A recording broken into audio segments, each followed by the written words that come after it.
Hello, New Britannia. We are back tonight with Gravriel, basically continuing skill development.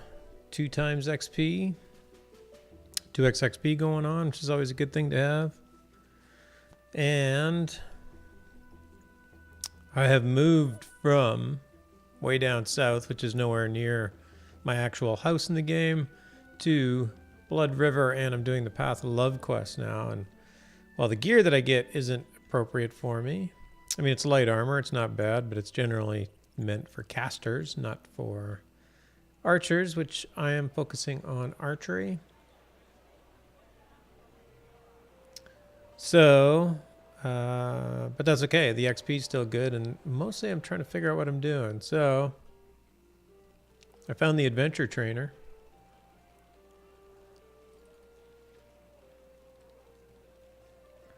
The best way to stay one step ahead of danger is to train constantly. Danger?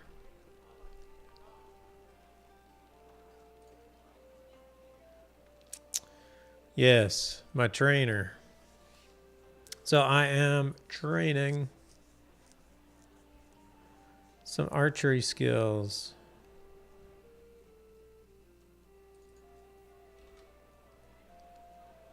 Get these archery skills leveled up.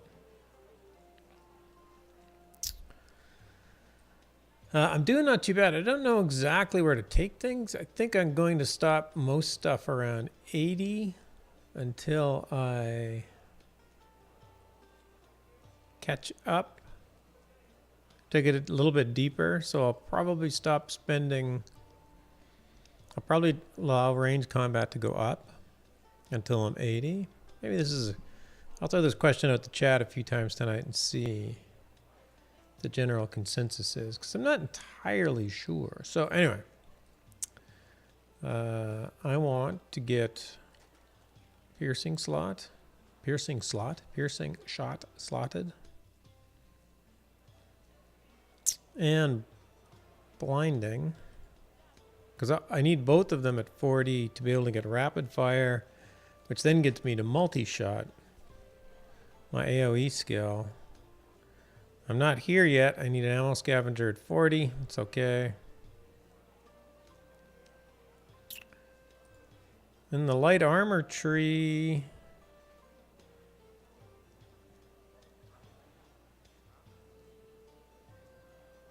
Yeah, I just need those to continue to level up. Nothing else I can do there yet.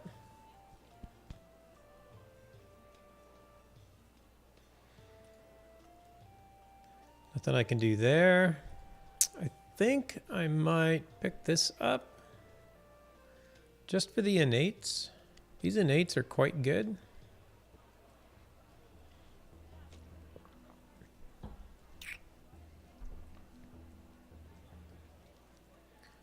Give me a bit of damage resistance and damage avoidance, and then this will give me strength, and strength gives me carrying capacity, which is useful. And then this actually will give me a strength buff for carrying capacity. And generally, I like to be able to carry things, so this is sort of a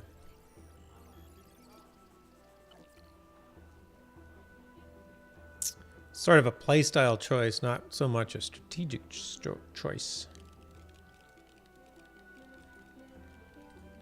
Can't do those, so I have to get that up.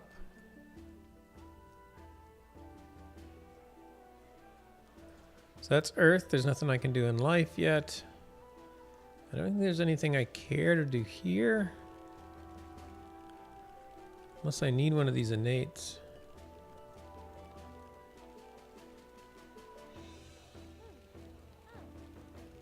No. I don't care about air innates.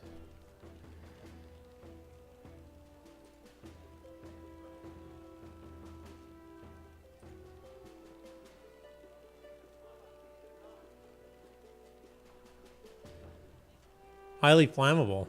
That doesn't sound like something I want to be. I don't know. It's just me. See, these are good innates to have. Fire resistance. Anyway.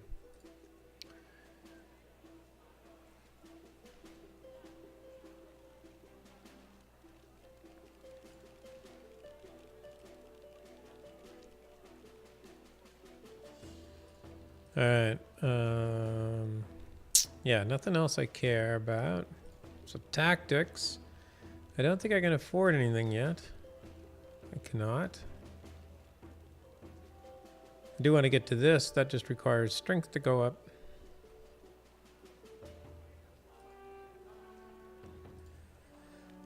Two places strength can go up. In the earth tree innates, and then here.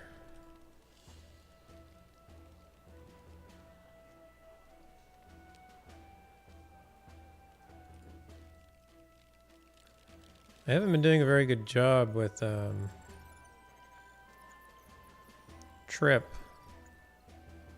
I haven't used it at all. So you got to figure that out.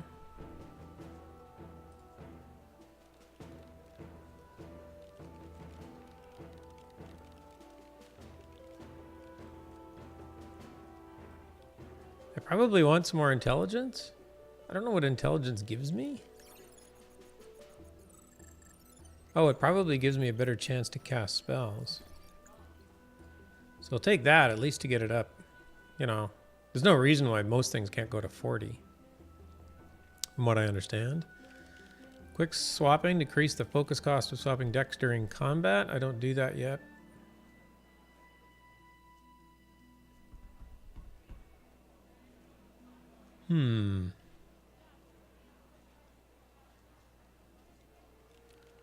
Yeah, it's definitely, focus is definitely focused. Focus is focused. Brilliant stuff. Brilliant, brilliant. Yeah, I haven't done a very good job getting trip out. And now I have another skill to add. So my bars, my unlocked deck isn't great because of the 7 slugs. Ah, but I did get trip in it.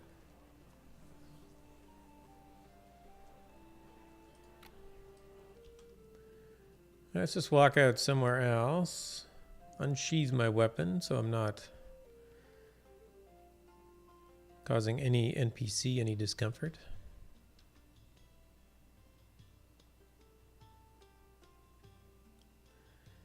Yeah, I don't think I need these in my deck.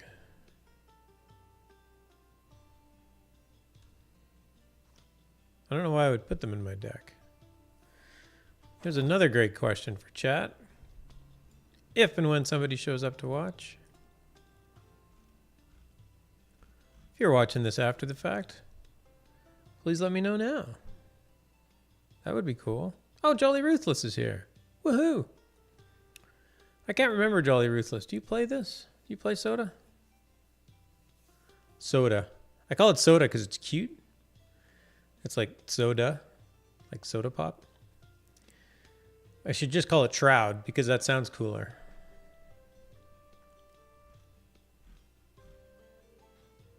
And welcome. Thanks for being here. I appreciate that. So I got a couple new skills and I'm trying to figure out. Yes, I do. My wife and I started about a month ago. Oh, that's fun.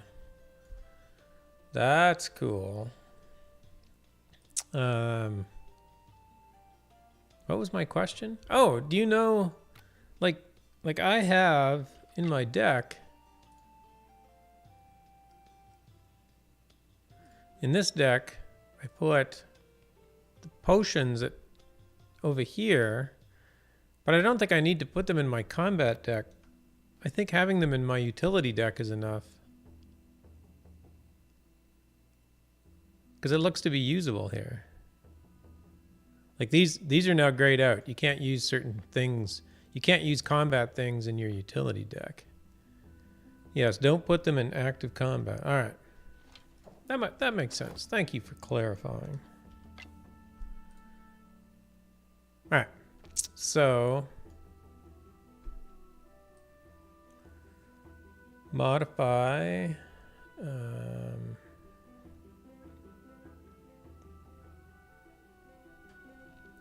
so this is my fixed deck, and I want to put, I don't actually care about Gust.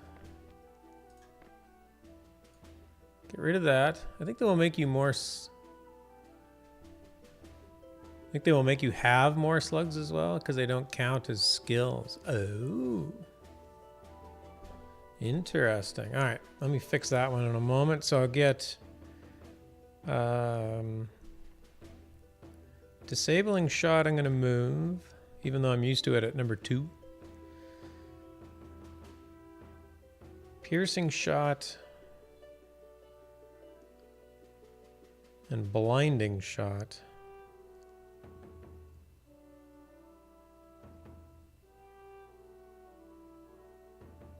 That's interesting. It ignores armor. At the moment, it only does 1 damage. So this isn't going to do a lot of damage.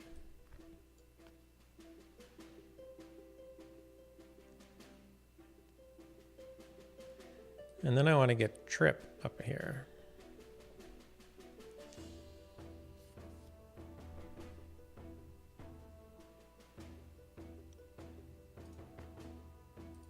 Okay, I think I'm going to leave it like that.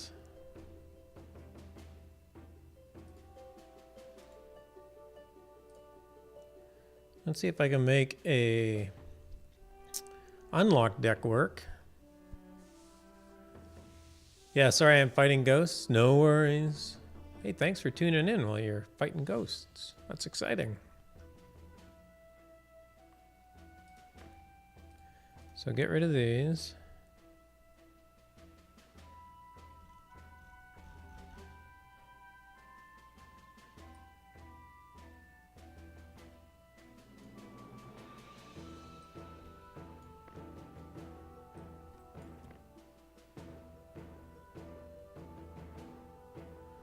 I didn't lose any of my names in Lotra. Awesome. Did you end up moving tunes or end up moving servers then? Did you have to move servers from an old retired server to an active one? Yep. That's good. Yeah, I don't think I got any renames either.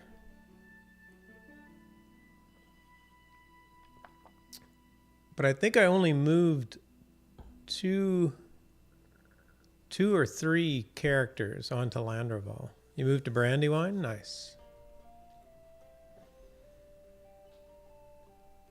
We do a Thieves Kinship on Brandywine. Big Ed Mustafa, who's another streamer. He's another official Lotro streamer. He kind of runs it right now. It's on Brandywine. So if you have a burglar, right now we're doing it on Friday nights. So it starts at Friday at 10 p.m. Eastern. So it's late. But we run an all burglar group and just do content everywhere. It's just kind of a fun thing to do. Corny. If you're interested. We have burglars at level 12 and we have burglars at level 110.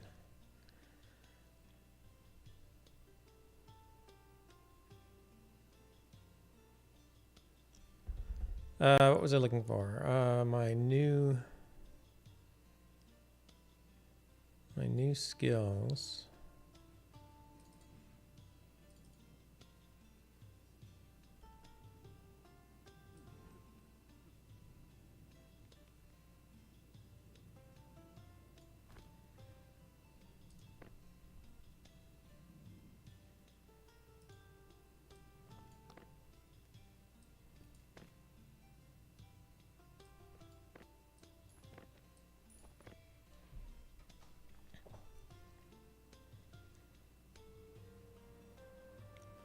Okay, if I remember how to set up a deck properly. I think I'm doing this right.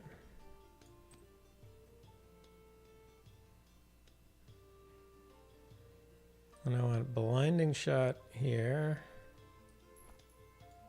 Oh, car alarm. Sorry.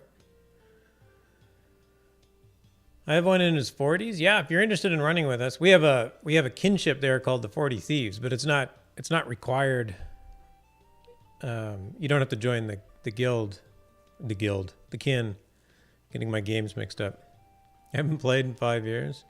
Well, we'd love to help you find some fun. That's for sure.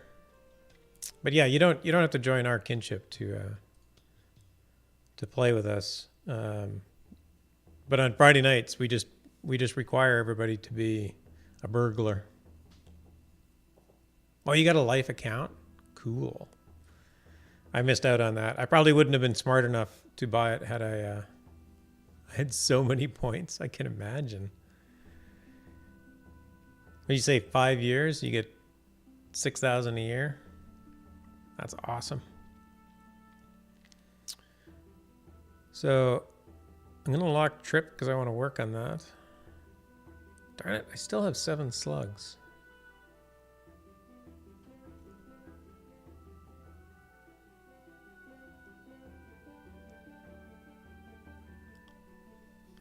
You got all the expansions. Nice. Set up to go. Yeah, you got all the content then.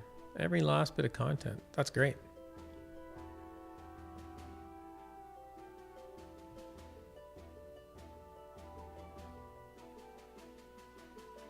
I think I'm going to unlock these.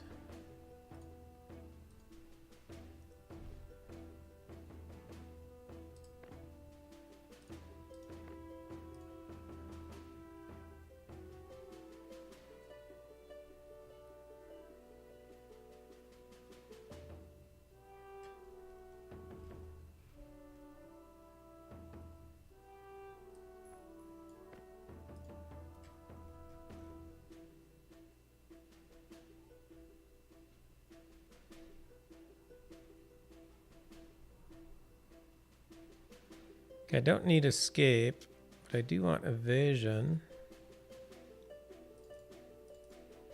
and dodge.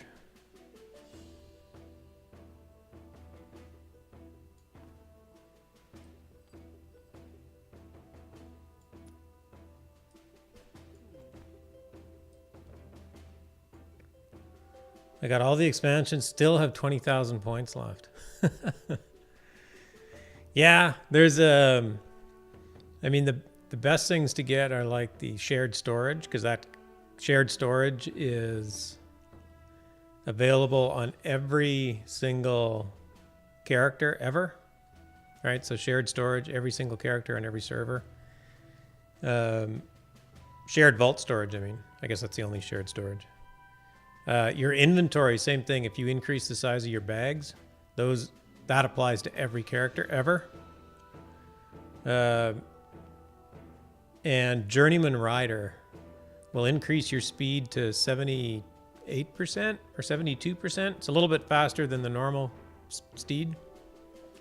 And Journeyman Rider is expensive, but it applies to every character ever. It's a one-time buy. So those 3 things are really good buys if you're going to stick with the game for a while, because you never have to buy them again.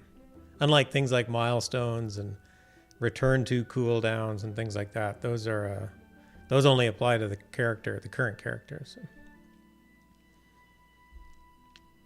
Anyway, I'm off topic. We're playing Shroud here, so I don't know what to buy in Shroud yet. I haven't bought anything. I haven't missed anything yet. Okay, I still got 4 slugs, and I don't think I can get a bite. Sorry, Bateki. No, that's cool. That's cool. Hey, you're the only person here. Oh, no, there might be other people here. There might be other lurkers. I won't call them out. Oh, Stonefist. I wanted to... So I still have 3 slugs.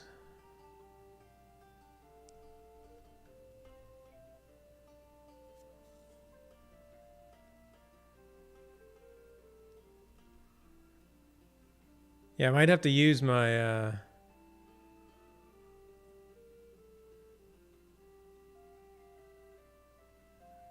Quickly engages a target? What is that? Is it like draw aggro?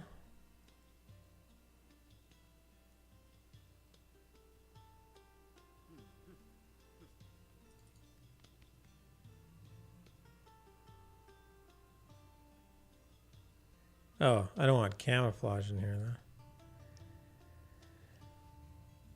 You need to drag your skills over. You can double click them and then they pop over. which is what I've been doing. I realize you can't, I realize on the screen you can't tell when I double click.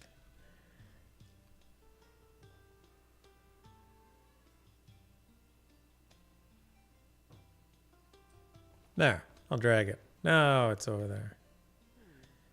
Well, 2 slugs, that's not bad.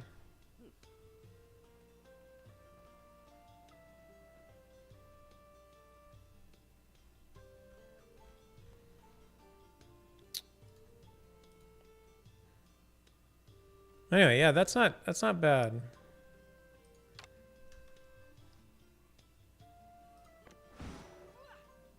Ooh, that's a cool animation. Well, don't shoot at the tree.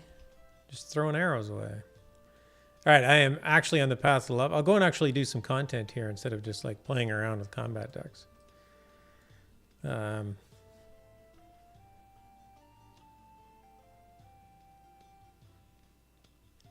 I feel like the game, well, maybe that's not true.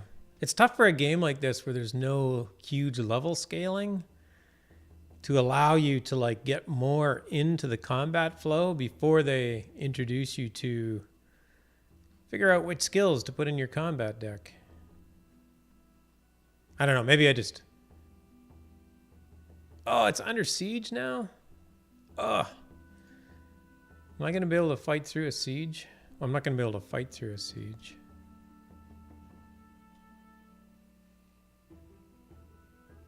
I just came in here like half an hour ago and it was fine. Just run. Just run right down the middle. Somebody's probably got a Kabbalist out. I already died in a town siege and I lost a lot of XP.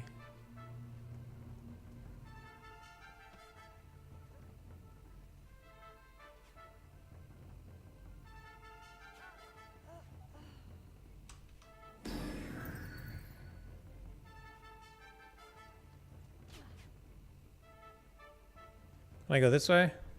Maybe I can go this way. Hey! Don't stop me, I was running. Oops. Oh, I can't use those now.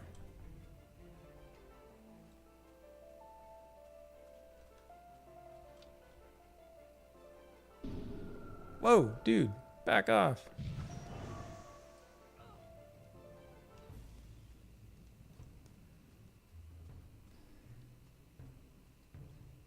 You got lucky? Yes, I did. Partly because somebody else was distracting half the mobs, I think.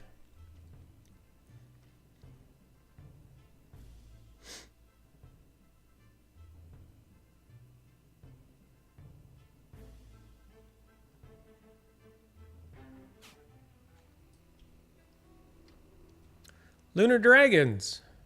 I know somebody from Lunar Dragons. They are awesome.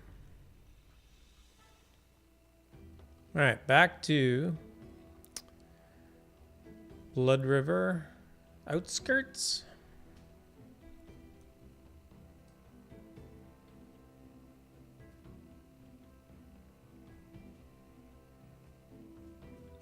I got a couple of quests in here I want to finish up.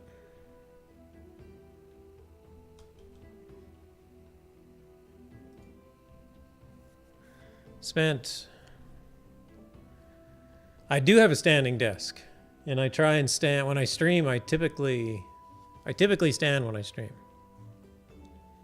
I find it a bit more comfortable.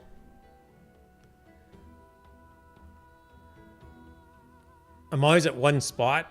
When I actually sit at my desk, I either slouch back or I lean forward half the time, which means my microphone has to move with me. So when I stand, I'm always in the same spot. So.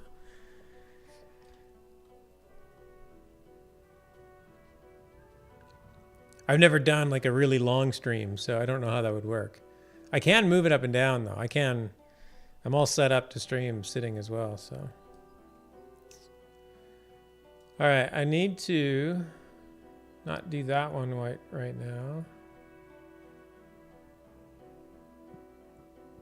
Oh, I need to serve Phineas Drumplemouth his arrest warrant. Find the Origin of the spreading corruption and kill it to summon the creator. Oh yeah, retrieve the Hood of Truth. I think I did this already.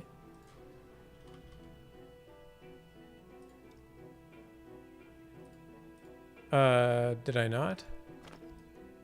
Oh, you know what? I bet you I sold it. Darn it. I'll have to go back and do that one again.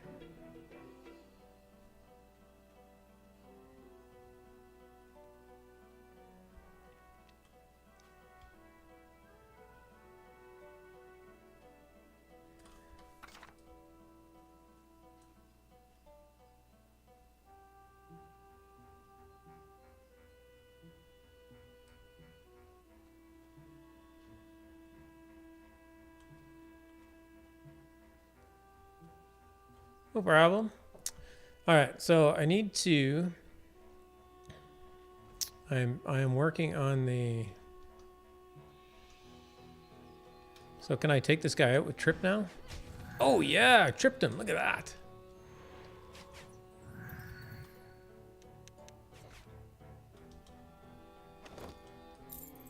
Okay.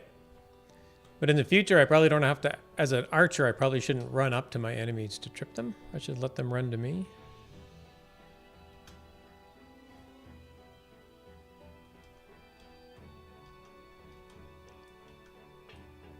Ooh, garlic.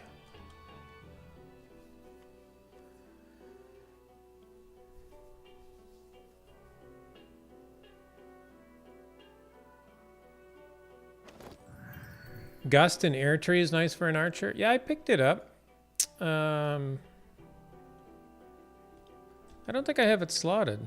I took it out.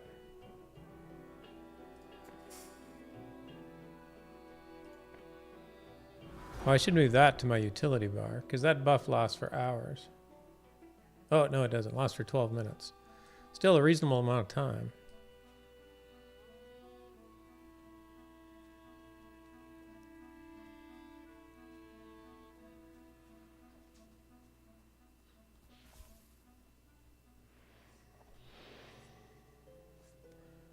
All right, I'm lost now. I gotta find the corruption, which I thought was over here, but it is not.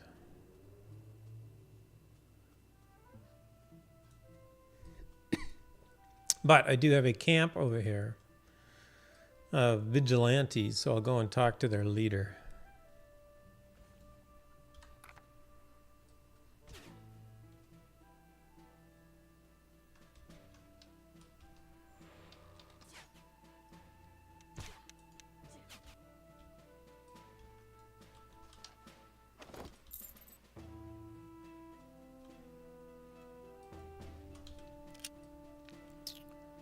Mr. Drumplemouth.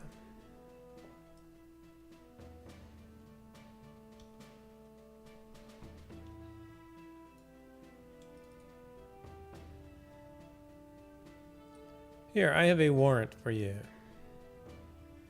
Oh yeah, I had the Hood of Truth remnant there. I do have it.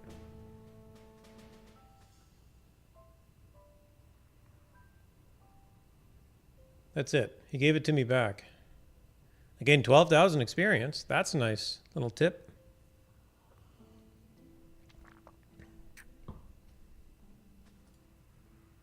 What's this nonsense? Let me see this. Cease and desist. Poofed. Blah, blah. Breakdown encampment. Ha, idiots don't know what they're dealing with. What? Their assets seized and frozen. My money, my precious money. But they can't do this. No, they can't do this. They did this. I can't. I mean, this makes me poor. No. Oh, I gained crafting XP as well when I finished quests? I was wondering where I was getting all my crafting XP from. Yeah, I got like 240. Nice.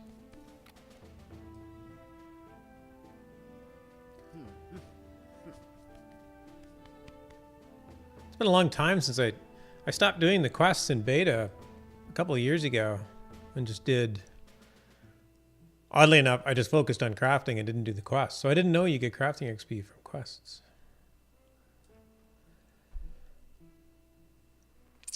Okay, so now...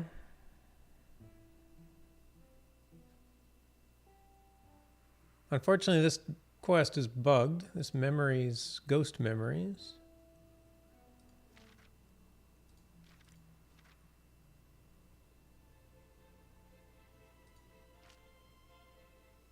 All right.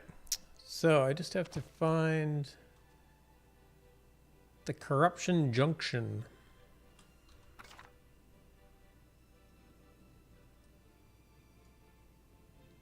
The joys of being new. Yeah, it's weird. I played this game for 5 years and it's like, it's all brand new. It's part of the reason why I started a new character instead of trying to like get my other character back to normalcy.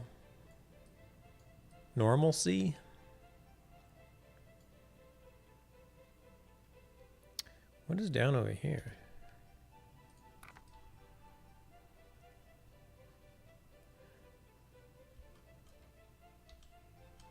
I figured that after I play this character for a few months, I'll have a much better grasp of how to kind of clean up my other character, and then I'll reset all the quests on it. On him. Because I haven't used my quest reset yet. And start him over again, too. Although he's really just a farmer, so...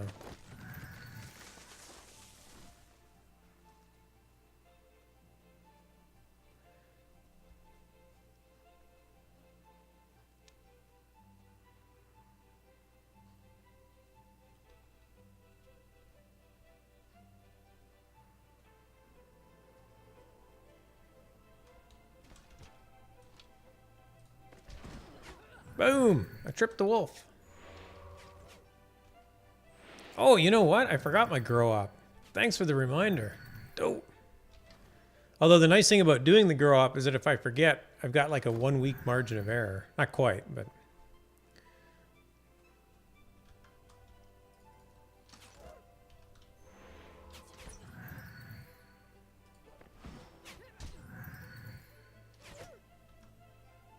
Oh, whoops. He went down to 1. I thought he was dead. There we go.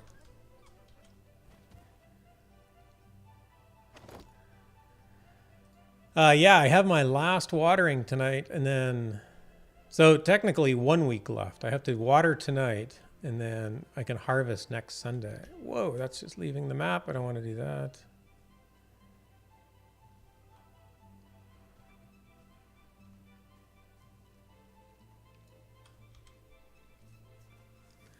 Yes, I will get back there. I will definitely get back there tonight.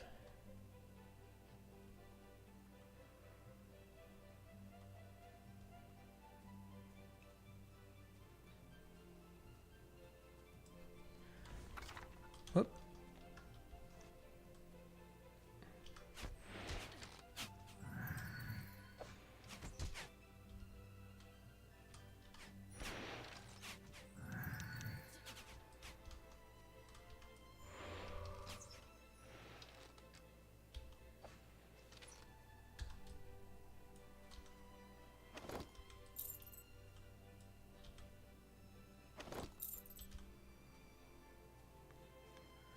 I did lose where the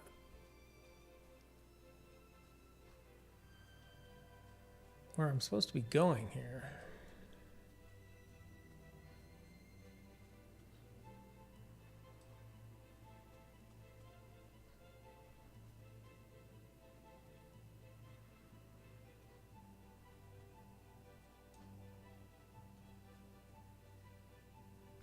Oh. That's easy. It's on my...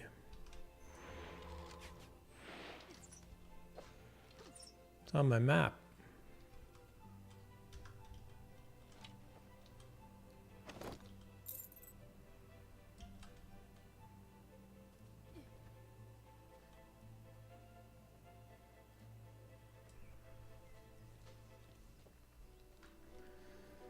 I'm not sure I'd go for the this.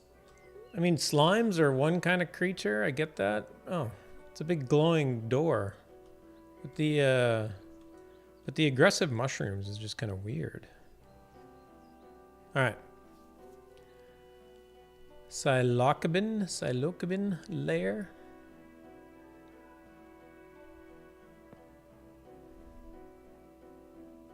I probably asked you this before, Jolly, but are you in a guild in Shroud? Get rid of that.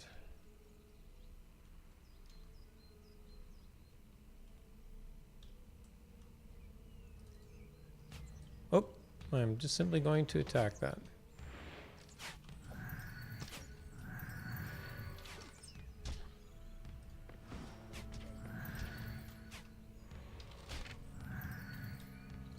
The Crimson Cross. Cool. Where is the Crimson Cross located?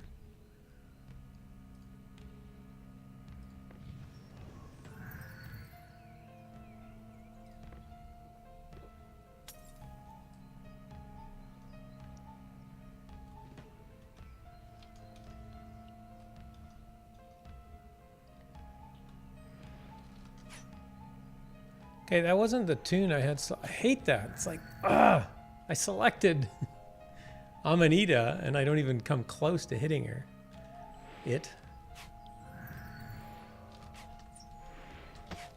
Oh, but I got her attention now.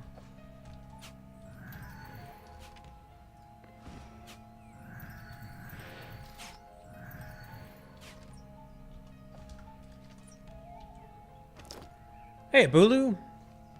We don't have a town. We're all over the place. I live in Dawn's Keep. Okay.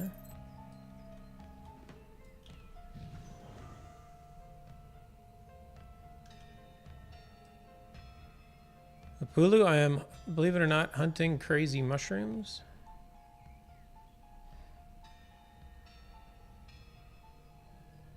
Did Lotro get an update? No, I'm not playing Lotro tonight. Sunday night is my Shroud of the Avatar stream. I'm trying to make this one a habit.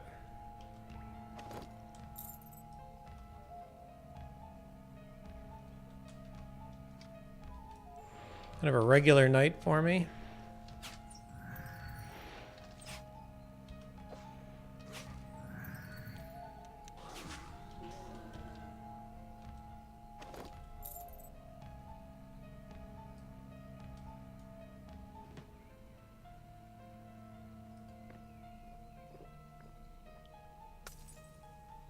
I don't know about the throwing the bottle in the ground and breaking it. It's like, you're just littering.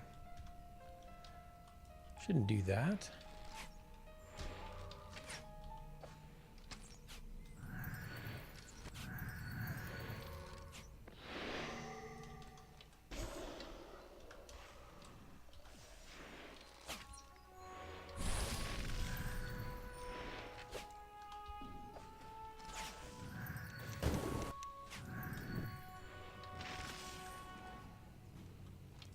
I can never die, he says.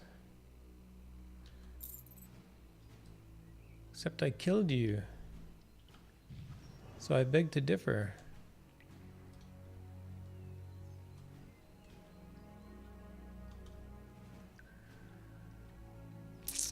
Please describe this game if you have the chance. Sure. This is a little bit of background.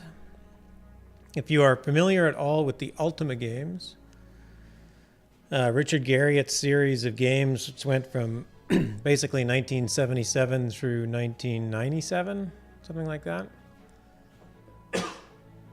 Excuse me. This is a Richard Garriott work. So Ultima Online came out in... Actually, I guess Ultima Online came out in 97. And I think Ultima Ascension came out either right at the same time or shortly after.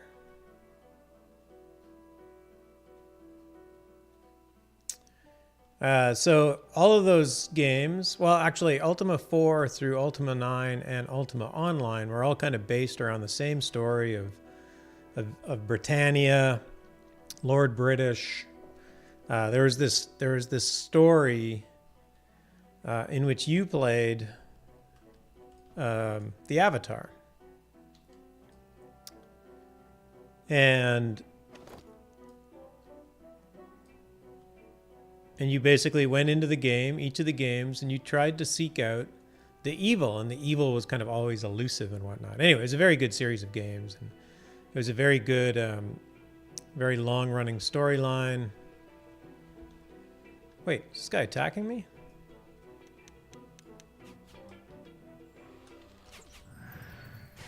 He's got a big hammer.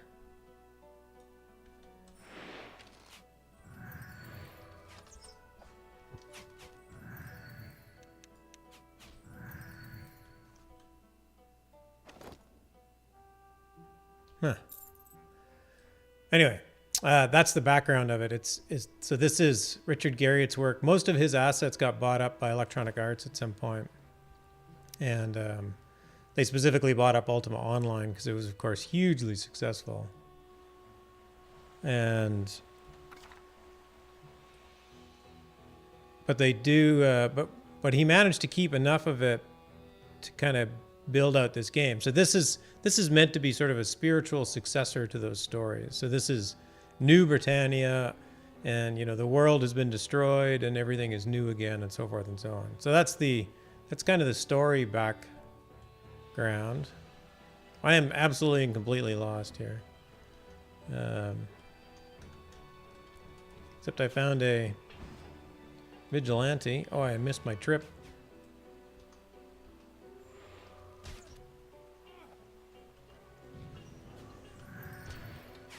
So game-wise, it's very much a sandbox game. Oh, those are heirlooms. I'm still picking up heirlooms. That's good. This is a very new character, so my skills are a little bit, what I would say, trivial and rusty.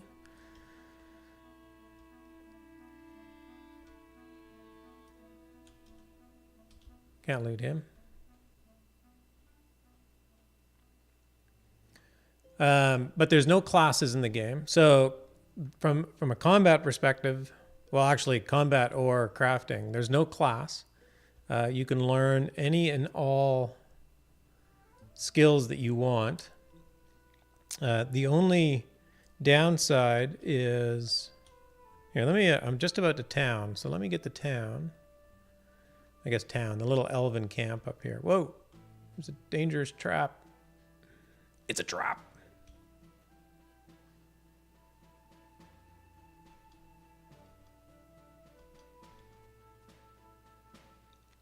Then I'll be safe.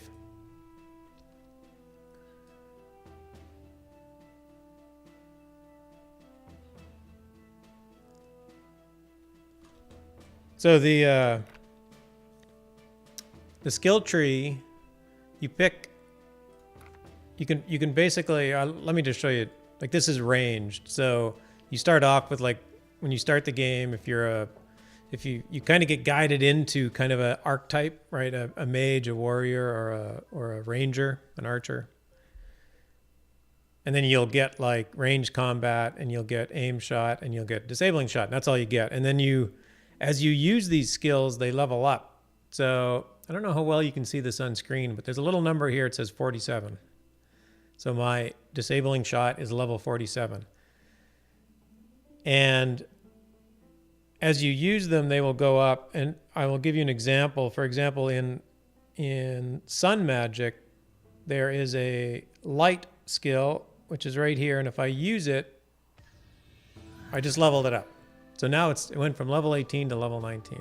So every time I use it, it just levels it up. And what it does, when you level this up, it draws experience out of your pooled experience pool. So to level something up, it costs XP.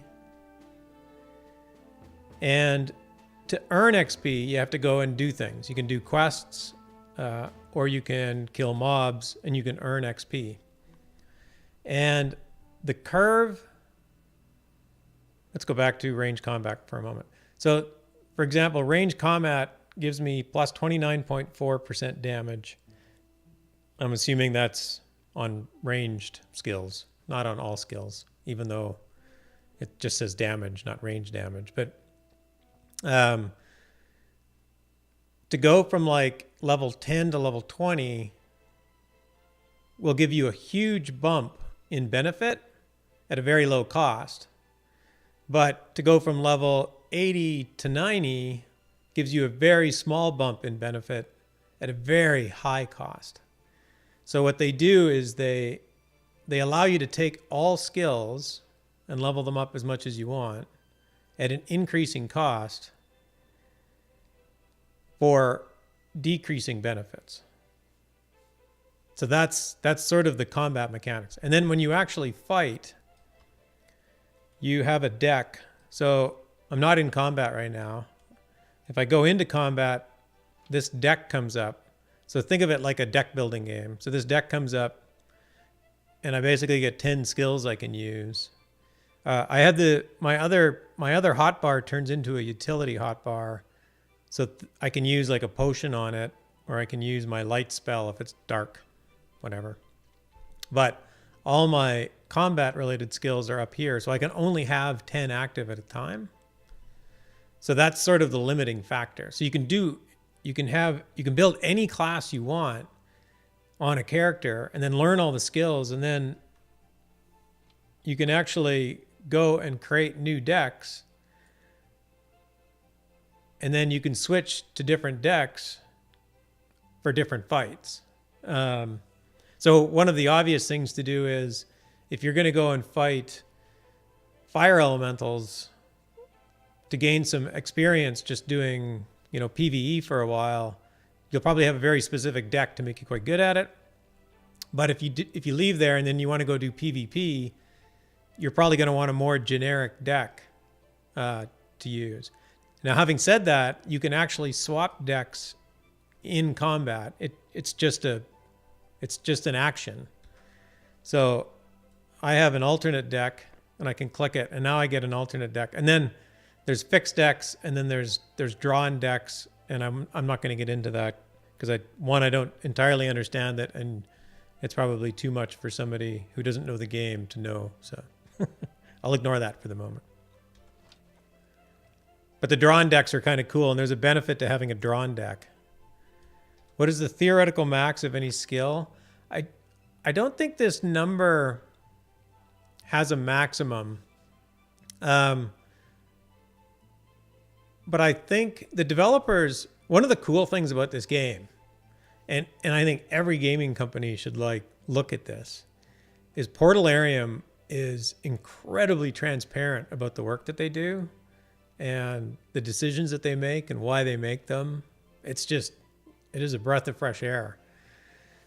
So Chris Spears, who's kind of the main game designer around it, he talks about a lot of the math that goes into this.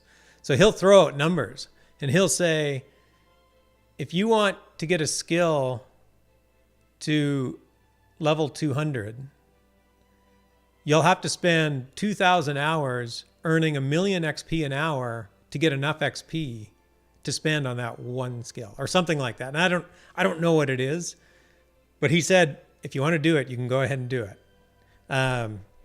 So that's the theoretical maximum. Is basically, if you go and read the player guides, the really good players will tell you, take ammo scavenger to 80, and then it gets really expensive. Don't bother ever putting another limit into it. So that the players will help each other kind of figure out what the limits should be and whatnot. And I'm sure that there's lots of good players that watch all their combat logs and tweak them and everything else. So that's sort of the combat mechanic. I'm not at my house. There's a very cool... If you give me why don't I just do this? I'll log into my other character who was at my house. You just have to watch the login screen for 20 seconds.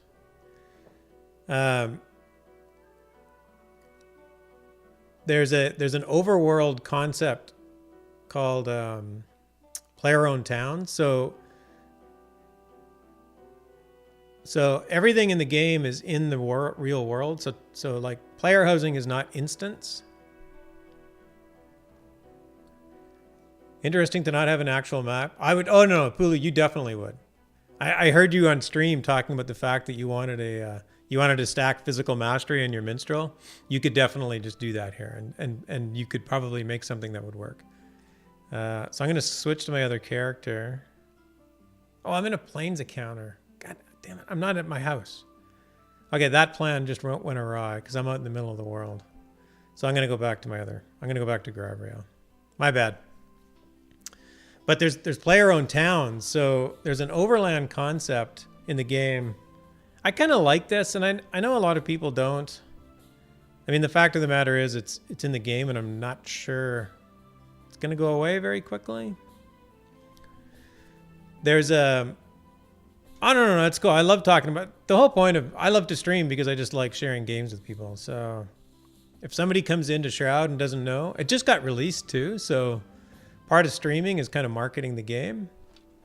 It's an independent studio. The development team is... I'll be honest, I'm not incredibly happy with all their decisions. In fact, I'm fairly unhappy about a couple of them. But the team cannot be blamed, or the team cannot be slighted for not working hard. I know that they want to build a good game and they're trying to make the best decisions, so I trust them. I am overburdened, so I'm going to stop and sell all of my crappy crap stuff here to a... Oh, wait. I'll keep my torches.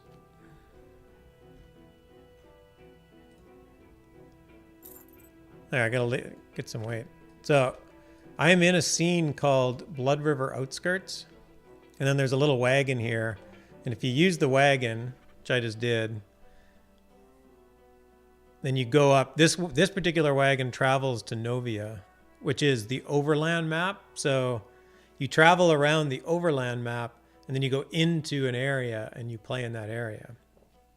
And there's a few fast travel points in a scene that will take you to another scene, like an adjacent one, but excuse me, for the most part, oh, that's the starting area. I just realized. That's cool. That's this little picture that you see right now is where you actually start the game. It's dark outside, so it's going to be a little hard to see. But the overland map has much different rules. There's no fighting or anything going on in the overland map. You can just run down the road. It's also very dark. There's a little bit of light. So there's a road I can just run along. And like there's a pirate's hideout, player-owned town. So this particular scene is completely owned and managed by a player. The fact that you don't see any buildings also means it's empty, so I'm not going to go into that one. Where is... oh, it's the other way.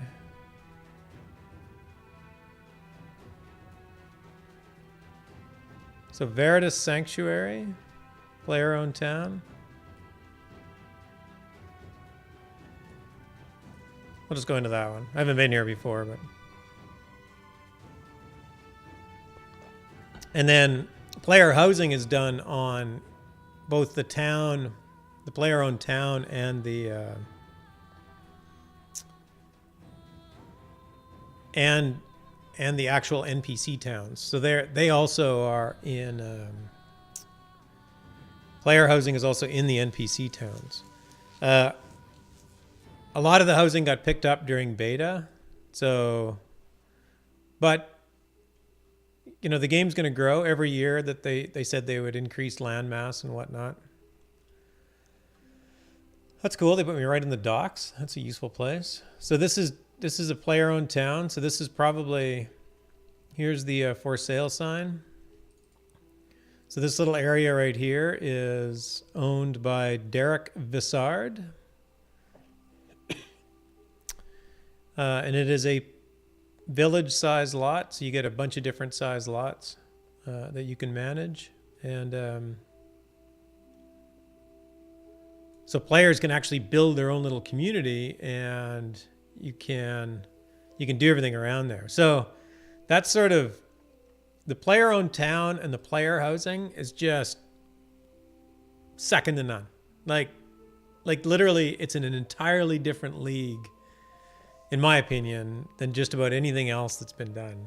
That's probably not true. There's probably some game out there that was very similar that I don't know about, but it is really, really nicely done. The downside of allowing players to just put down whatever they want is that players will quite often just put down whatever they want. So you get kind of a mishmash of things. Actually, this is actually quite nice. So this is a player-owned lot, and somebody built a little stage. Right? And that's what they use their lot for. So they can do like little performances or something here. There's a piano. I wonder if it's usable. Let's see if it's usable. Oh, it is. I can use it. I have one good song in my playlist.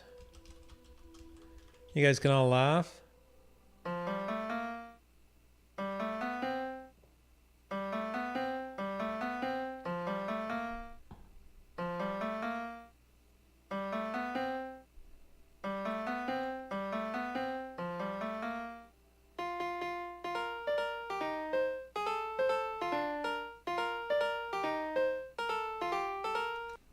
Anyway, I won't finish it because, believe it or not, they have a pair of bagpipes on the ground, and I just happen to have a pair of flaming bagpipes equipped. And since it's dark out, this will look especially awesome. So I will play it with my flaming bagpipes.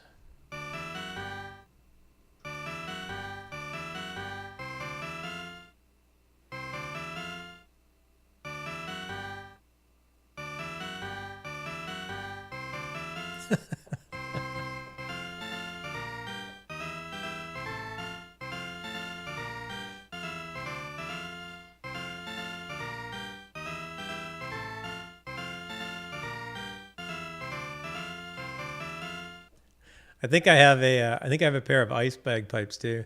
They have a really cool. It's a free to play game. Well, it's not entirely free to play. You have to buy the content. So you have to buy the game, and then it's episodic. So every year there's an expansion. They call a season or an episode. I can't remember what they called it. It's either episode 2 is coming next year or season 2. I don't recall. And then you'll have to buy that. And that's, if you get it on sale, it's probably like $30 or $40. So it's basically you buy the full game for the year, but to maintain the MMO costs, they just run a free-to-play model with micropayments and whatnot. And their free-to-play model is not too bad. They do a monthly live stream where they raise money, and if you donate $5 during the live stream, and by donate I mean buy something from the store. It's not like you give them money for nothing. You can buy, you can buy like a drum or something, or a decoration like a lamp. As long as you spend $5 at the store, you get all of the perks for that month. So that was the flaming bagpipes were one of the things that I got for my $5. And it's a pretty compelling way to just give them $5 every month. Like they do a good job, but it's totally optional. Last month I didn't, because honestly I just didn't want any of the prizes. So I just said, no, I'm not going to do it. This guy's got a nice place too, very outside. Hey, sorry. Get out of my way.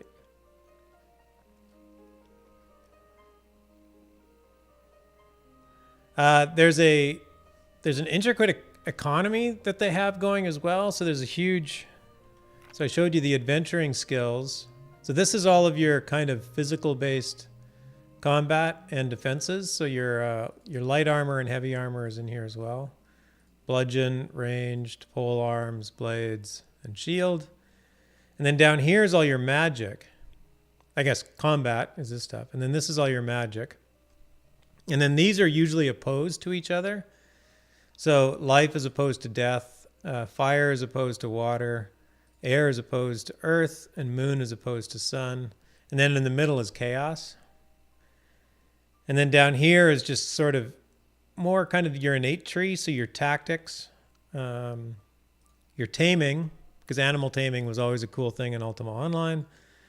Subterfuge, which is more like your kind of rogue ranger type tree, and then focus, which would be more of a, so tactics is sort of weapons, subterfuge is sort of like rogue, and then focus is sort of like magic, and then taming is just taming. And then the economy in the game, oh, I have to remember, they give you 100 gold if you talk to a town crier, so I will say hello and goodbye. Bye. Actually, I can use the bank here. You get a lot of inventory right off the bat. Like, you get to collect a lot of things. The game is largely about collecting stuff. Oh, and the gold crown of the obsidians, this is the free-to-play currency that you buy. So it drops in-game randomly, although I've only ever had one coin drop. And then with it, you can buy things. So that's the free-to-play currency that they use in-game. One of these crowns is worth about $1. So I have 86 simply because I was in the game 5 years ago and they gave you a lot more for your money back then. Although I've gave them a lot more than $86. So I just have a crap load of stuff in the bank that and this is the stuff that I don't use. I don't even know what it is. So. Yeah, housing is very cool.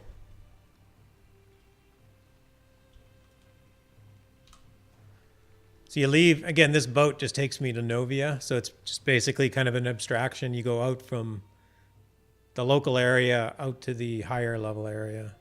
And then that's your fast travel. Oh yeah, I was going to say the crafting. All of the best gear is made by crafters. Crafting is quite difficult. One of the things that I hate the most, hate's just a terrible word. One of the things that frustrates me the most is is that when you craft, almost all crafting activities that change one substance into another takes a fuel. So you have to buy something from the game with gold coins. Like I have 15,000 gold. So gold is there's only one. Don't think Lotro where you have gold, silver, and copper. There's just one.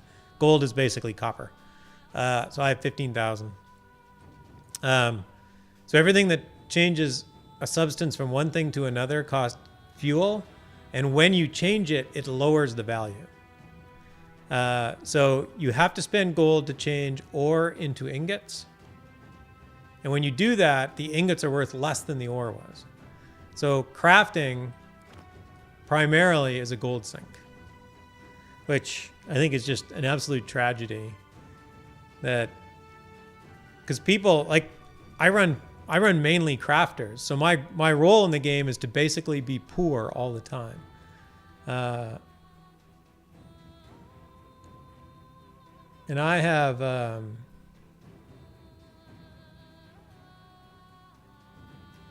I think I have about 150,000 or 200,000 gold.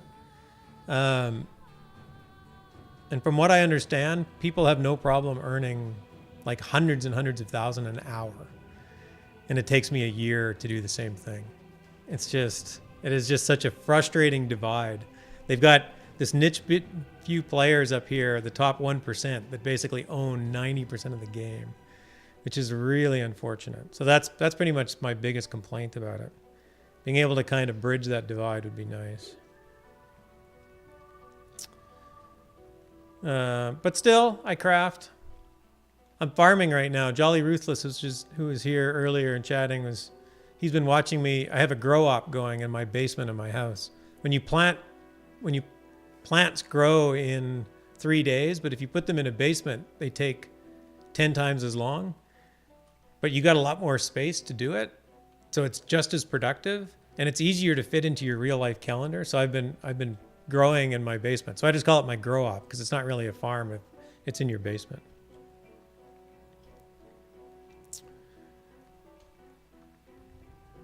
And I could get into subtleties in the game. I think that's basically the overarching game. I think that was a fair treatment. Lots of people will argue about, you know, whether my dislikes are legit or not, and they're arguable for sure. But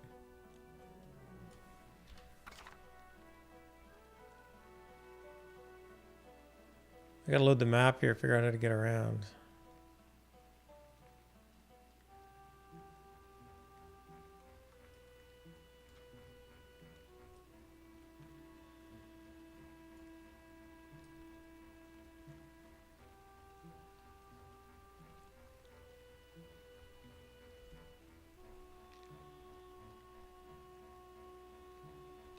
Oh, and they put in the team ships changes every month. So the last Thursday of every month they do a big release. So last Thursday was release 53.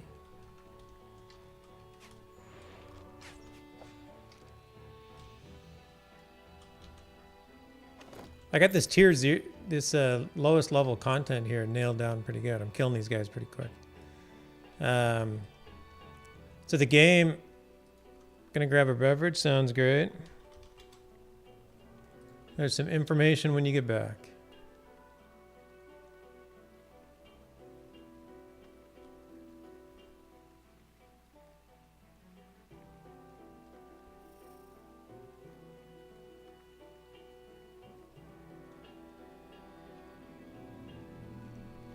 Man, it's still really dark in here. Even with my little light bulb over my head.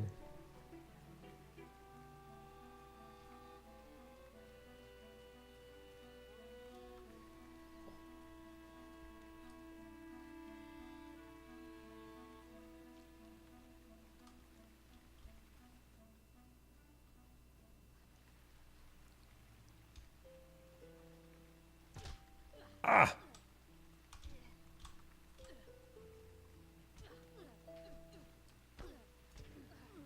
That was a mistake. I didn't think these guys would attack me that much.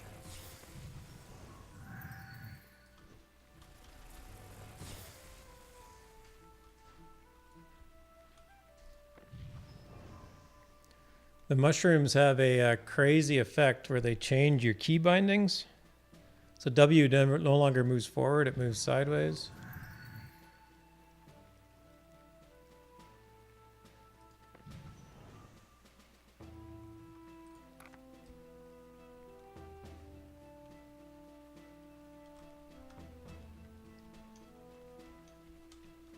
That other guy go in here and kill them all? Yep.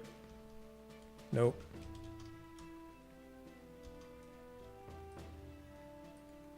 He must have.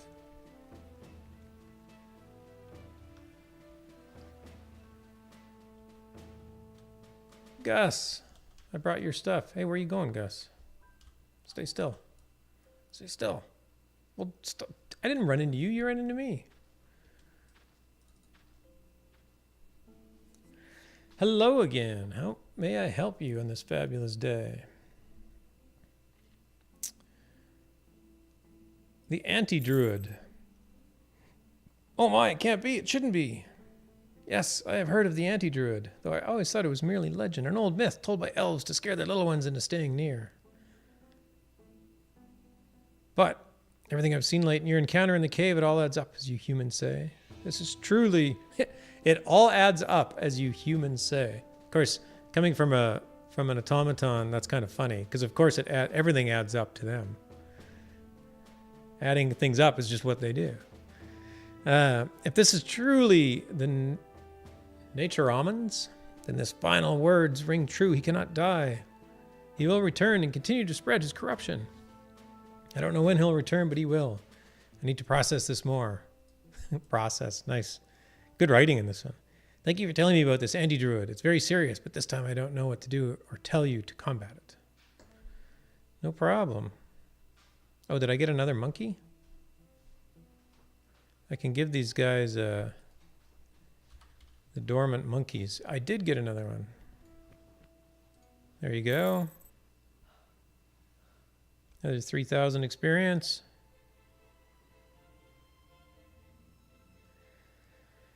What else did I find? Oh yes, the Hood of Truth.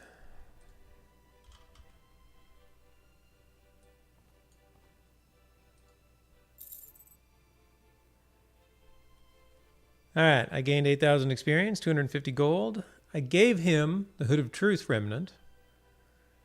And I received the cotton cloth Hood of Truth +2 from Gus. Excellent. You see, I actually have the rest of the hood, so all I have to do is attach it like so, and like magic, it forms back into the Hood of Truth. Yeah, it's a cool game. I'm going to try and stream it regularly on Sunday nights. We have a good kin. I'm not. Also, I should also add this. I'm like, for the most part, the game is combative. Like it is largely about combat, but I don't really do. I'm not a fan of combat, and I don't get into combat systems in general, and I don't really like the one in here. So I do it sort of because I just want to play through the game and explore it, because I love exploring games. But if you like combat and you want to do the math, man, this one, it's got some serious opportunities in it for sure. And a lot of people do like it. I have people in my guild that are, they go in and solo stuff that I would like, die walking by. I'm pretty sure.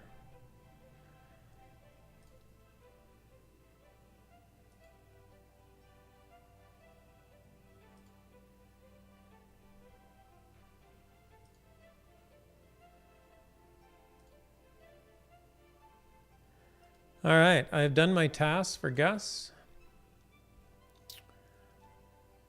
Now I'm going to head back to my player-owned town.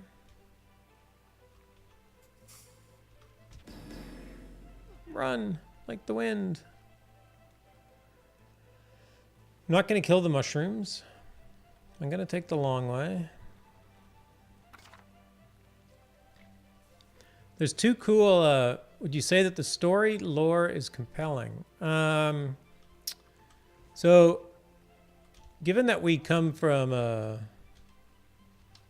playing Lotro, the backstory is not Lord of the Rings.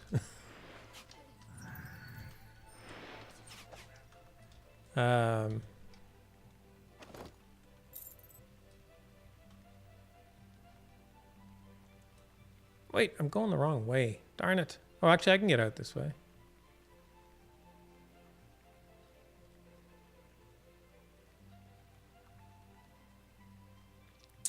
So I just need to leave the scene. But there was a book written. I'll tell you what, one thing this game does that I think is related to your question. One sec. Because I think I'm going to be safe on the overland map here. Let's see if I can hold this up. When you're on the overworld map, you're not necessarily guaranteed to be safe because like a bandit can walk by and they'll draw you into a bandit encounter. I think they might call them roving threats, which of course coming from Lotro is just kind of funny. There's none around here. So here's the book, The Swords of Midras.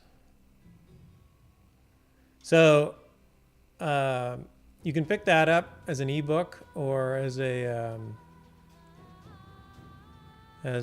should get a link to it as well. I don't have a link to it, but it's The Swords of Midras. If you didn't, The Swords of Midras is the name of the book. It's an easy read. It's good. It's fun. I guess it's a mass market book, right? It's sort of the point of it.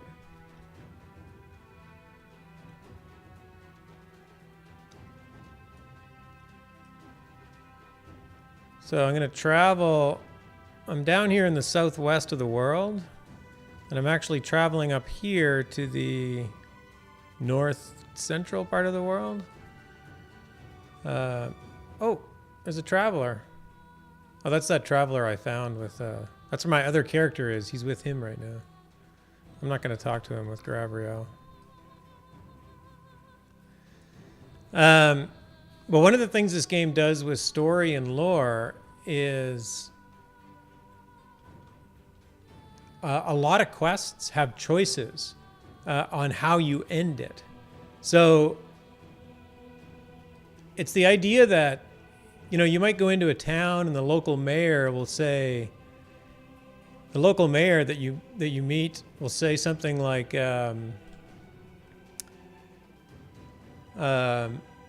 there's brigands outside of town and they're coming into town and they're raiding our stores and they're stealing from us. Go and take care of them.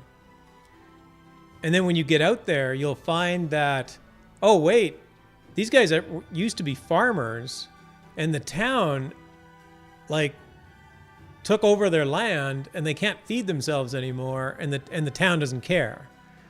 So at that point, you're like, well, are they stealing from the town or are they just surviving? Like, who are the good people and who are the bad people? And in almost all the quests, you get to make a choice. So you can decide, burn the town. Yeah, burn the town, help the farmer. Like, what do you do? In one of the in the area that I was just in, one of the quests was this human wanted to eradicate the elves, and you actually went in deceit and lied to him about your motives so that you could find out what he was up to. And he had you make a poison, and then later it's like he tells you to use the poison on the elves' food supply, but you can either choose to use it on the elves' food supply or you can choose to use it on... Did I just get lost? On the humans' food supply.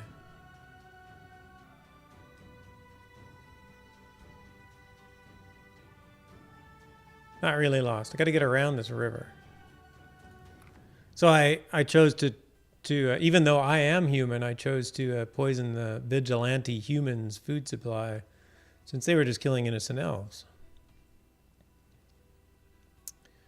So yeah, the story's interesting. If you are familiar with the Ultima games, it's actually a continuation of that story, but at the same time, it's not. It's all brand new.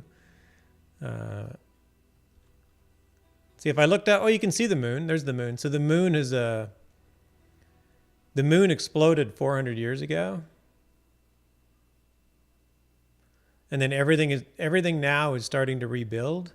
But there was a bunch of strange magic, and there's a whole bunch of evil people that have control of this magic. Those are the Kabbalists. The Cabal. Oh, there's a skeleton. So on the overworld, you'll see like a mob sitting there. If I go over there, he'll actually suck me down into a scene that I could marry one of the farmer's daughters. Yes, exactly. See, this bandit went running off after that guy, and he would have sucked him into a scene. Have you played or read any of Dragon Age? Yes, I have. I read 1 or 2 Dragon Age books. I was into Dragon Age and Warhammer Online at the same time. And I read a couple of Warhammer books and a couple of Dragon Age books. So that book that I pointed to is that same type of story. Like, it's sort of a fairly simple, easy to digest. You could probably read it in a weekend type fantasy story.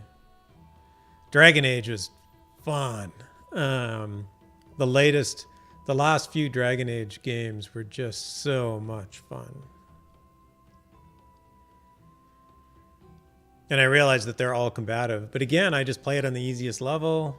I kind of ignore the combat mechanics. And I just explore the world and explore the story. And I love the fact that you can, like, you get all your different companions to do different things for you. Claudia Black as Morgana will never be forgotten in my mind. I wish I'd met her when I was a teenager.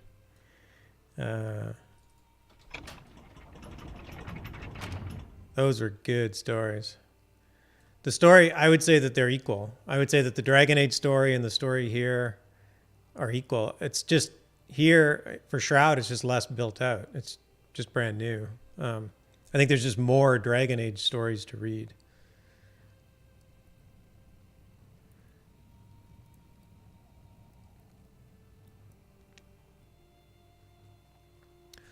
What's cool about the Ultima games is that,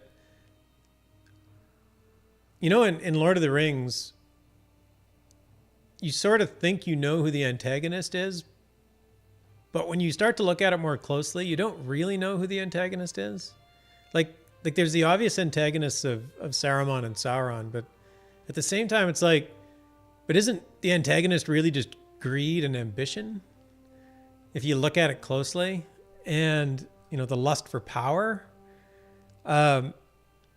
Richard Garriott has always done that very well. Throughout Ultima Online, it was never, or Ultima Online, throughout the Ultima games, it was never clear who the antagonist was. And you have to understand, from Ultima 4, which came out in what, 83 or 84 or something, through 97. So for 15 years, you didn't know who the antagonist was in the story. And they didn't reveal who the antagonist was until the very end. And when you get to the very end, it's not what you thought it was going to be. Like, it's not even close to what you thought it was going to be. But it all makes sense because the world isn't good and bad. There's no good guys and bad guys. There's just good decisions and bad decisions, or decisions made for good reasons and decisions made for bad reasons.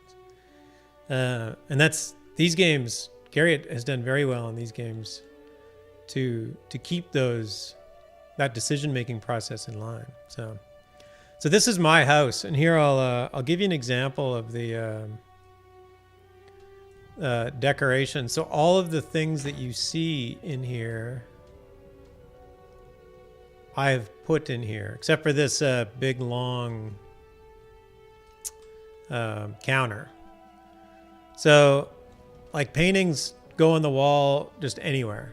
You can just put them on the wall. Fish trophies. By the way, I caught the fish and I mounted the fish, both with crafting skills. Unfortunately, it doesn't say caught by so-and-so and crafted by so-and-so, but I did those crafting trophies.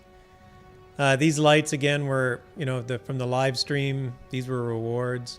I crafted these candles. You can move them around. You can turn every light on and off. I crafted all these bags and all these things.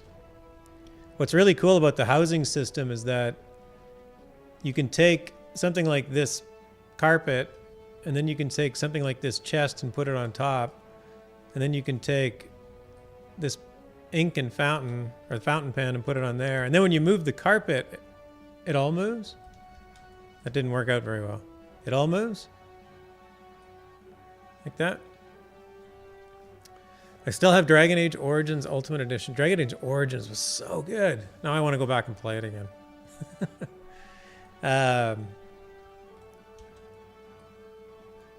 Yeah, the housing, if you're into, and you can do that with your player-owned town as well. Like the governor of our town did all of the I never know what the front and the back of this chest is. Did all the designing of this town.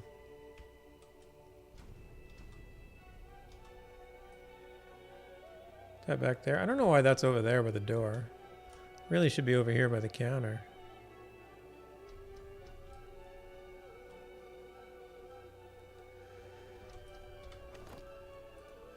They actually started... Oh, I was supposed to turn in a bunch of stuff. Excuse me. The Hand of Naturamons. Oh, and all the weapons are also... I like to bring it out. Yes, no, for sure. All the weapons... Oh, apparently that one is not decoratable. A lot of the weapons... Notice that there's in the inventory, there's a housing tab, which generally means you can put this in your house. Oh, you can. Oh, it's just some dude's... Oh, that's gross. There's a hand who's giving off spores in my house. I got the eye, their eye too. So these are just quest items. I'm just gonna put those back in here. I got a dirty rolling pin. I'll just leave that out. I got an elf skull. That's kind of sad. Elves are very It's a very sad story. I got these out of a crypt.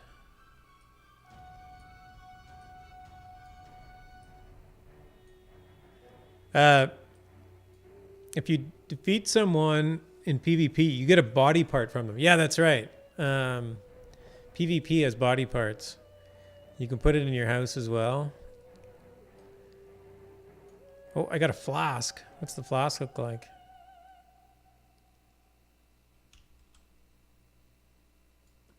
Ooh, there's a nice flask. Ooh, that is a nice flask. It's huge. But this cotton cloth hood of truth. Oh, that isn't a very interesting decoration. I'll find somewhere to put it. I did get a banner of truth. I'm not sure where I got this. Ooh, I like it though, on the wall. That's nice. That's really nice. If you defeat the same person multiple times, you can eventually get the person whole skeleton. Oh, I don't know. I don't know how many different body parts they give you.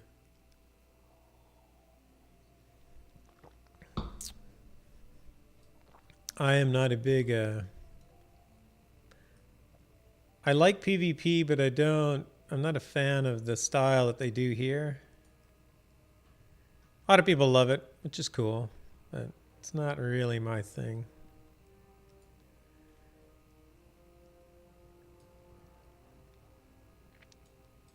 Oh, I got some diamond cloth bolts. Here, let's put these here.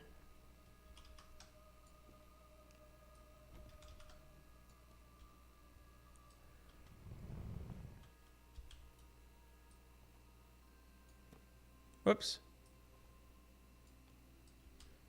Nice. I get some elven wine.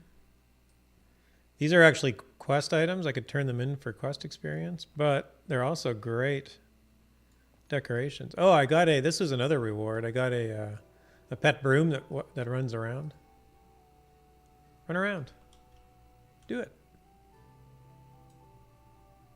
Maybe not.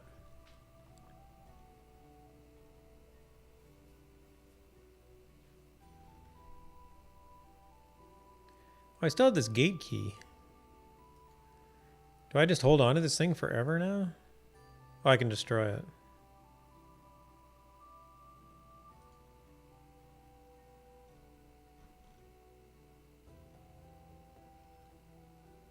I did fish a bit. I got a couple more trout. There's the broom, jumping around. I should get rid of my...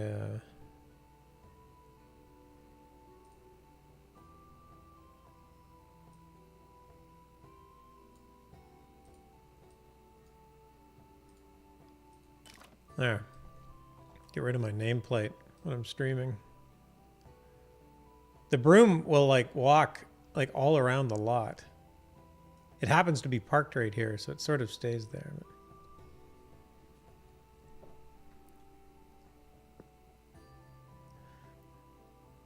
Never work with kids, animals, or brooms.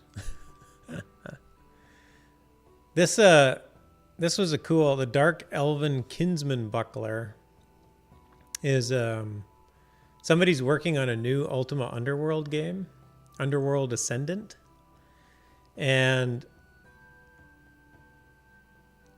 from what I so they had a joint fundraising thing where if you pledged like $20 for both games, and $20 for the Underworld Ascendant got you basically the whole game in the Kickstarter. So, but from what I understand, this light will change color depending on things I do in the other game. Now the game hasn't been released yet, so I'm yet to see that, but we'll see. I think that's how it works. Somebody correct me if I'm wrong. And that's a standing truth in this channel. Please correct me if you think I'm wrong.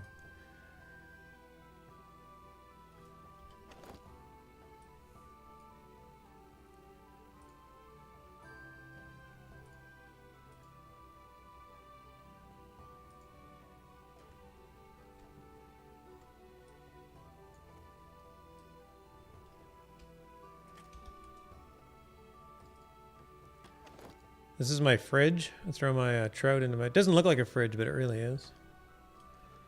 All right, I'm going to jump into my other character now and do my farming.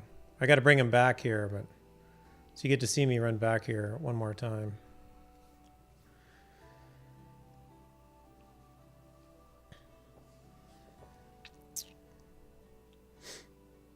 Yeah, I need to read that book again, The Swords of Midras. I've read it twice now. I read it. It was actually they had a during the game's Kickstarter. I'll show it up there just in case anybody missed it. Hopefully you can mostly see that. During the game's Kickstarter, this book was being written, and they actually released a chapter every like month or two until the book was done. So it's probably not that many chapters. 28 chapters. So 2 years, I guess, maybe. So Gravity, my other character. So I actually read the book as it was coming out like that. And then when they finally finished it and got it published, I bought the hardcover for my bookshelf. And I think I bought it on Amazon, so I probably have the electronic book on Amazon too. So I'll have to dust off the electronic version. Oh, that's cool. So I logged out in this. This is one of the scenes that they drop you into, and I logged out in here because this guy gave me a quest. This is the new release quest. He really loves ducks, as you can see, and he wants me to help find a wood duck because he asked somebody. Lars Strong had asked somebody named Rachtelf to find and bring him a wood duck. But we don't know where Rachtelf is. I think I'm saying that name correctly. I have no idea. Anyway, here's some... This guy's a much better crafter and everything. My other character was adventure level maybe 30. And this guy's level 42. Although levels don't mean much. Like I said, there's a decreasing rate of return on gaining levels, not an increasing rate of return.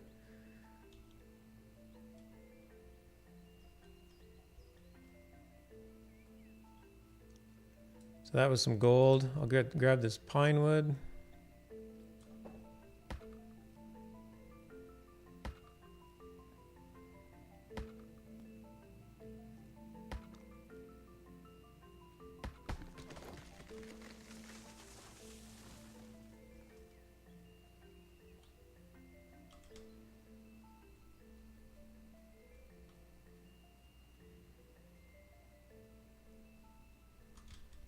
So the last time I was playing this guy, I logged out in this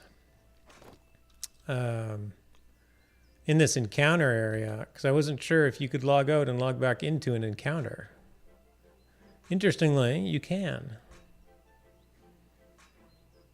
Although it looks like on the overworld map, this guy's always in the same place. So this might not be a random encounter. It might actually be a fixed encounter.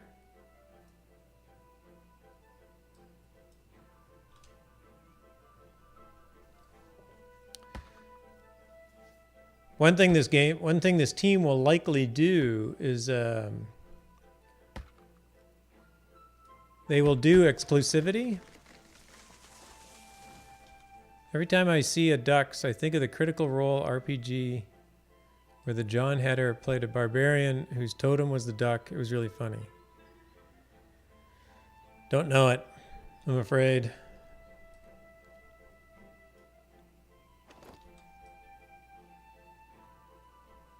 Whoa.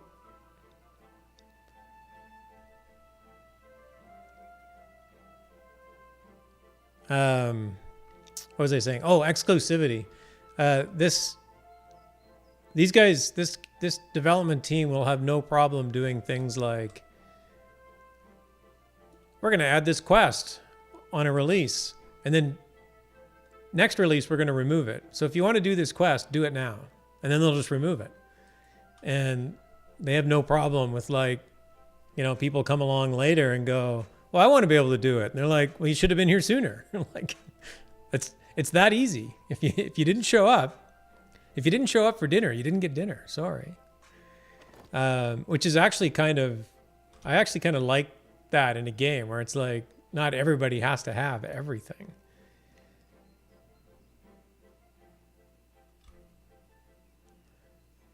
All right. You can leave any scene by going to the edge and fading to black. And you go back to the overworld.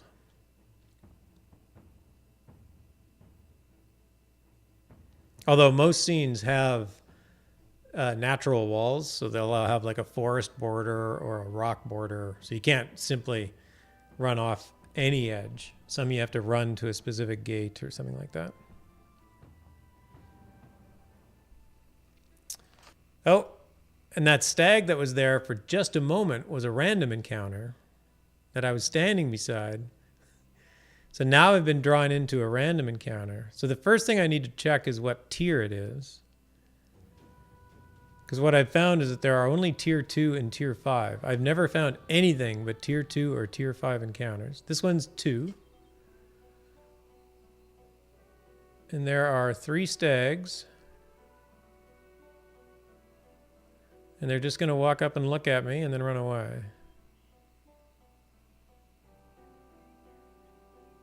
I guess I could kill them. I don't especially want to. But again, the nice thing about these little random encounters is that they're full of resource nodes. You're going to get mugged by stags. The encounters, the overland encounters like that are actually kind of interesting because, one, I can get pulled into this encounter, but there could be a random event that happens in this encounter. So, for example, there might be a merchant who's broken down or something. And if you go and harvest some wood and then give him the wood, he'll give you something and then leave. And then that encounter will disappear. So a lot of these things aren't just about being attacked. I don't know if this character could actually beat a level 2 stag. I'm really not that good a combatant.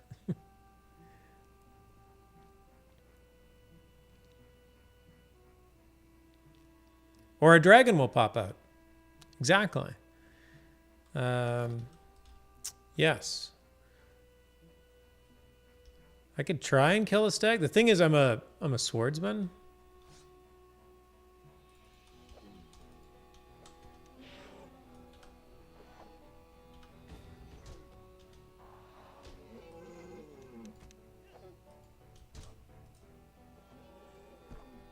Well, I took him out easy enough.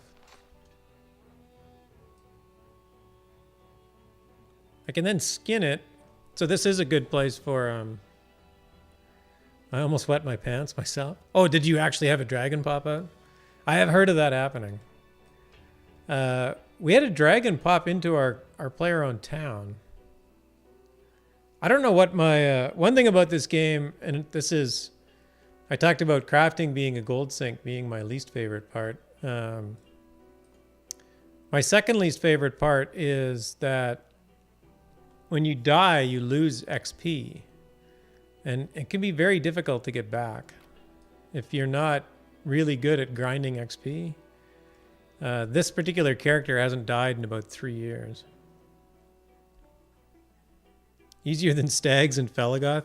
Yeah. Well, that's what I was thinking. I was looking at this guy going, okay, stags and Lotro will like stun you for 5 seconds. If they do that here, I'm dead. Anyway, I'll just leave that and continue on my way.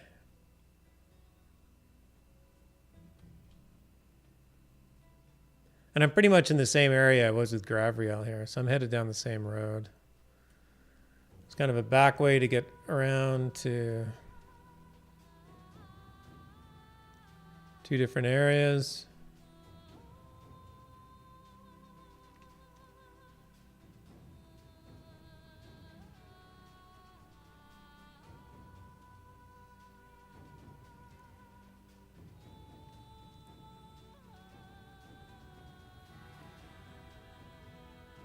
This is a besieged town, so if I wanted to enter this town, I'd have to fight my way through the siege.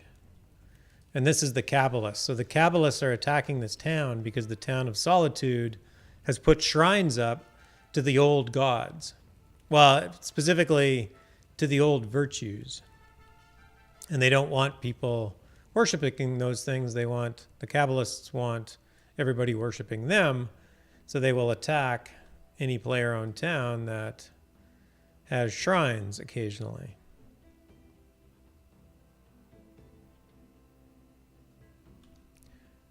I go the wrong way again? I did. I did this last time too. I zigged. I should have zagged.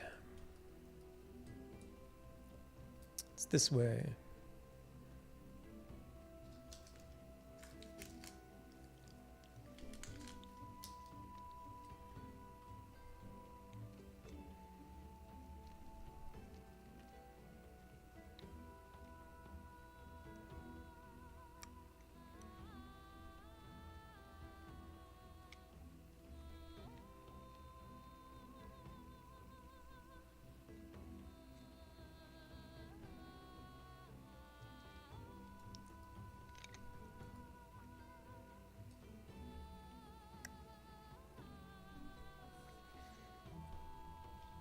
The interesting thing about doing the overland map like this and then putting in scenes is that, like, there's a scene here by this bridge that you could go into,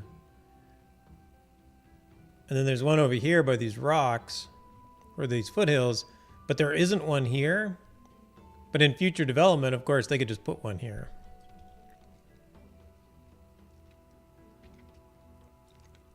They'd have to deal with like an overcrowding of these very large nameplates, but that's just a technical problem they could deal with.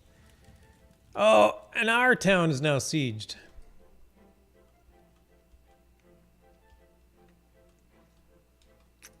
So that's Baron's Reach that I just ran into. And I do not want to run through a siege with this guy. So there's two forms of fast travel. Oh, I don't have a recall scroll.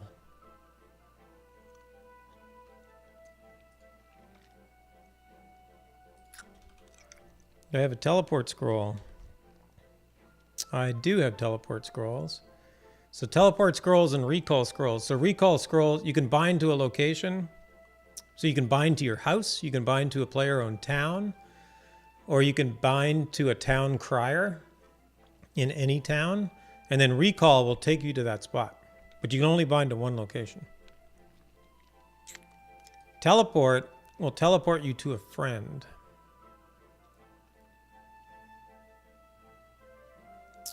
And there's a friends window.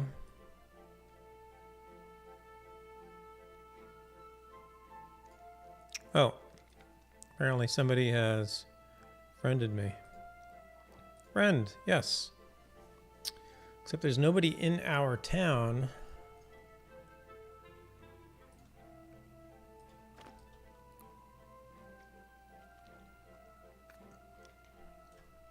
Well, I could try and run through here and see what happens. Can I get by this bandit first? Yes, I can.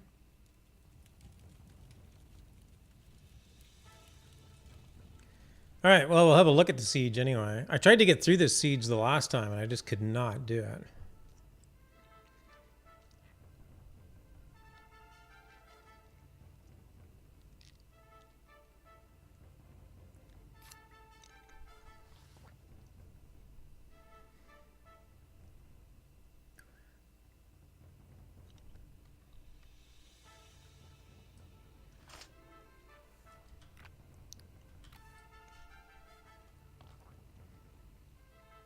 There's usually a scout right here. Oh, there's the scout.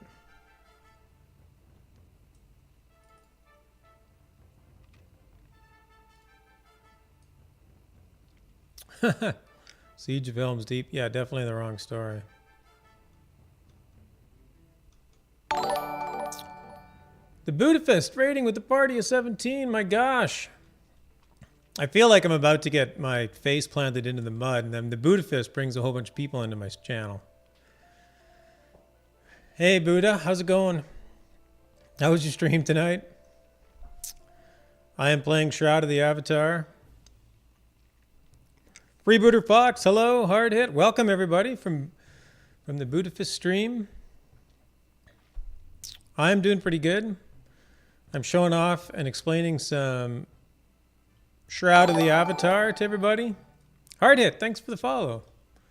Thank you, thank you. I got into a situation that requires explanation because it's hard to like do this. What is going on with AutoMod? Okay, hold on. Approve. Yes, it looks a lot like Helm's Dyke. And apparently Twitch thought looks a lot like Helm's Dyke is appropriate to mod. Mary Rose, hello. I said the D word. Yes, yeah, I know her. I know where they got the problems with it. So here, I'm going to do this. If you're not familiar with this game, Shroud of the Avatar does the world in this game. I'm just going to leave this scene for a second just so I can explain this because it's easier. Psychofizz is now following. Thank you. And welcome to the channel. All right, so this game was released about a month ago. Yeah, almost exactly a month ago. So release 52 is its... I'm trying not to attract that bandit's attention.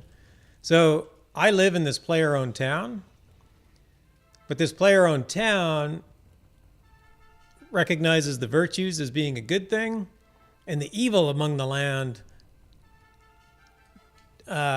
doesn't like the fact that you recognize the virtues. So if you're familiar with Ultima, you know what the virtues are. And anyway, the people are sort of rising up to take back the virtues and start to recognize the virtues again from the powers that be, let's say. So our player-owned town has devotionals in it, which gives us a certain blessing, which is useful, but it also means that occasionally we get sieged by Kabbalists. So if I want to get home, I have to go through this siege. And this game works on a world map. So there's an overland map that you run across. So you run very, very fast down these roads and whatever. And then you pop into all these other little scenes. So I can pop into this scene. And it says, the town is under siege. You must fight your way through the siege lines. Do you want to proceed? No, I don't, but I don't have any other choice at the moment. Hey, Rambenis, how's it going, bud? You've read about Shroud, haven't played it yet. Yeah, well, definitely. There's lots of Twitch activity on Shroud. And I'm sure you've come to at least, I'm sure my Twitch stream for Shroud is among the top 100 for sure of all Twitch streams. But yeah, it's definitely a new game, so keep your eye on it. Like it's going to, obviously it's an MMO done by an independent studio, so I'll be completely honest, the game is pretty rough. It's not highly polished. The user interface is not highly polished. But it's also pretty solid. People are having a pretty good time in it right now. So, but it can be a struggle to get into without other people's help. I think Twitch is a good place to go for help. That's why I stream it, because I've found a lot of good players will drop in on my streams and tell me that I'm doing it wrong. So I've become a much better player just by streaming it. This guy wants to tell me that I should be defeating the siege, which there's pretty much no way that I'm going to do.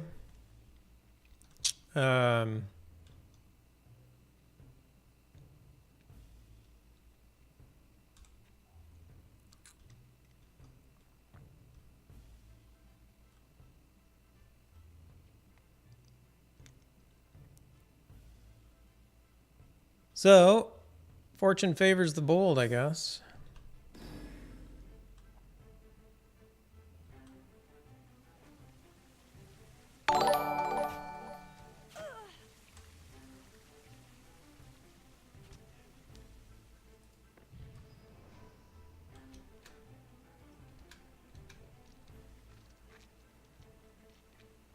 Oh, get around that corner. Don't get stuck on those guys.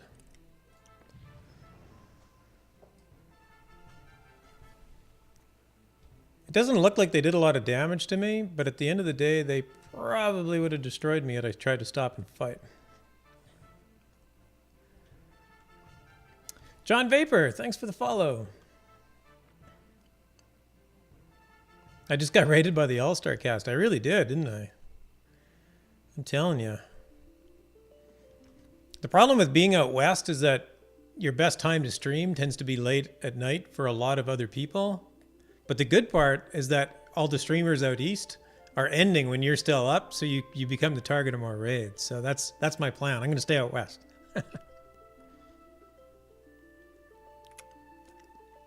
So here is the player-owned town. They dropped me into... We have a snowy town. So all of the things that you see here are placed by the town owner, who is a player, Valis Talon, who is our guild leader. Even all of these walls. In fact, I built one of these gates myself.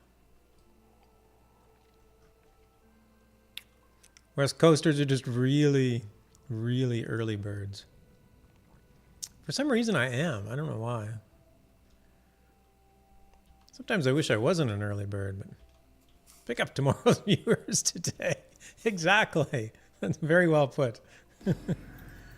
Anyway, this is our player-owned town. Oh, I should have showed off the town better. So this is Baron's Reach. There's a guild out of here called Bear. So I am in the guild called Bear, which you cannot see because you cannot see my nameplate, but I am.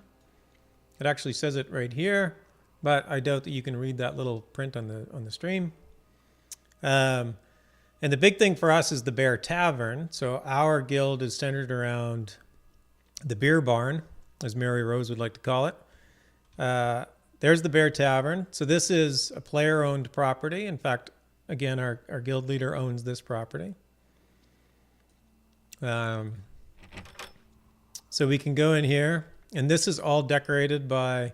So this is the extent of what housing looks like. Like this is all decorated by a player. In fact, most of this stuff is crafted by players. I was playing...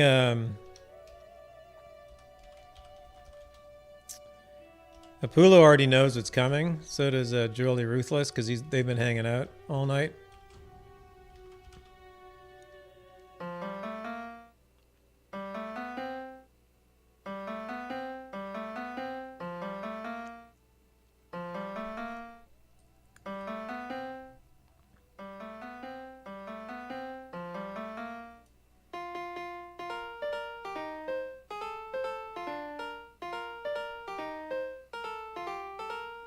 Anyway, enough of that. So they do have full music support, very much like UO. The flaming bagpipes are on my other character. I can go to my house and I can get my icicle bagpipes. The game has kind of a steampunk bunch of art and interesting stuff. So the in Richard Garriott's world, he had trolls and ettins, similar to like what was pulled out of Tolkien. But I don't think he really had orcs or goblins. But one of the things he did have was kobolds, and kobolds are kind of similar to goblins. They're mechanic, right? They're good with technology, but they tend to be bad individuals. So there's a very heavy steampunk quality to a bunch of the art and a lot of the things in here. So there's a mixture of kind of steampunk and medieval. So this is my house. And my vendor's sitting down because I have ignored him for a while. And again, I was showing off the housing. Housing is all of the stuff that you see. Oh my God, my broom. This broom will dance around the... it's actually a pet broom. It'll dance around. But all of this stuff is just placed anywhere. Oops, I turned it off. So I can just move. I can move things around. Oops. Wherever I want. I can move this thing around. If I put something on top of something else and move the bottom... that didn't work. Move the bottom thing. That didn't work either. I just have to find the right angle to do it at. There you go. I can move both things at once.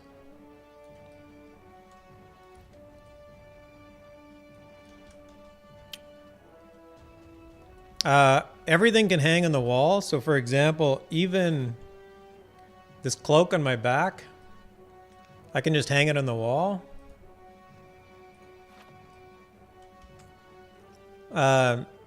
Books. One of the things that Richard Garriott says always has to happen. If there's a book in the game, it has to be readable. There has to be a story in it. So all the books have stories in them. They're all individually usable. This is a bunch of old armor or weapons that I had. All right, we'll see if I can do a... Oh, I have a loot on me. I have YOLO's loot, which is from a very, very long time ago. Set it over there. Whoops, don't move the piano. All right, here we go. Now with...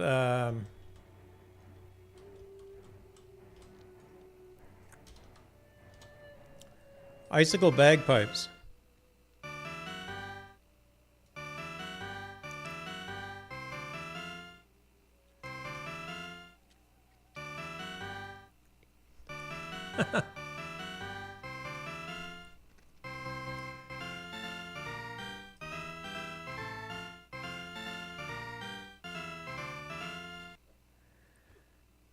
It's like Lotro in that it's an MMO, but it's nothing like Lotro. Reminds John Vapor of Skyrim. Yeah, I would say it's probably more like... I haven't played ESO.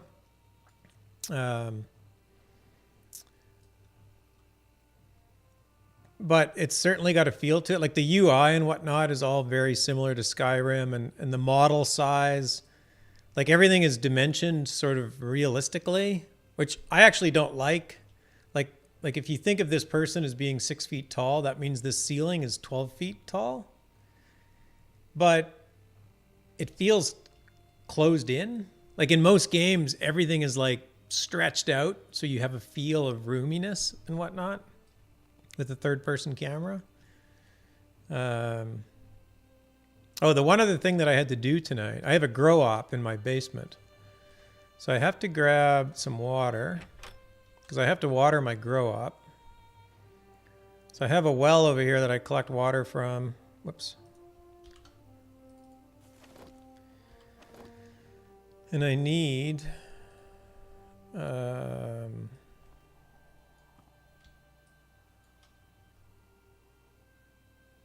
need a bunch of water, and I cannot remember how much. And now I'm way overburdened, so I'm walking slowly. Mary Rose is dancing. Oh, very nice. Yeah, the Addams Family. That's a catchy tune. It's not so much the tune is great. It's just that the memories of the show are so awesome. So every plot, like you own a plot, and then you can put a house on it. So I can put any number of different houses on this plot. But on a plot, you can also put a basement. So this is my basement access. And the nice thing about the basement is that because it's instanced, it actually has a lot more room. So much water. Do you pay the town kids to gather it for it? No, I just grind out water. I'm a farmer. I got to lower my costs. I got to gather my own water. I probably should though, right? I should probably get so here's my grow op in the basement. So all of these are everything in the basement right now is cotton. And I need to water it. So all plants grow over 3 stages. So you plant them, and then you water them immediately for the first stage, and then you have to water them for the second stage, and then you have to water them for the third stage. And because I planted in the basement, each stage is about a week. So it's kind of weird to plant down here, but it's actually kind of a cool... so I'm just going to water my plants. It's kind of a a cool thing to do because it becomes very easy to do. Yeah, I'm a cotton farmer. Well, I'm actually an anything farmer. I don't see, the downside is it's really hard to see if I got them all, but I think I did.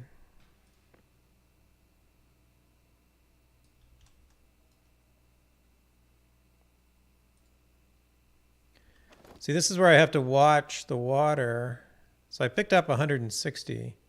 So now I'm down to 140. So I got that one in its entirety. So each of these holds 20 plants.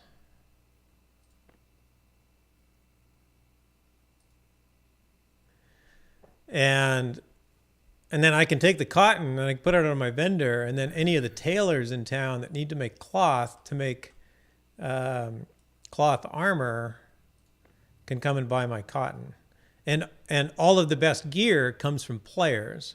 So the crafting, if you want the best gear in the game, you have to get a crafter to make it for you.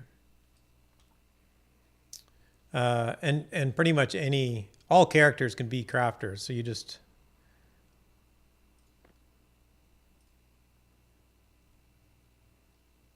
I have harvest and water right beside each other, which is probably a bad idea. I should move this. There.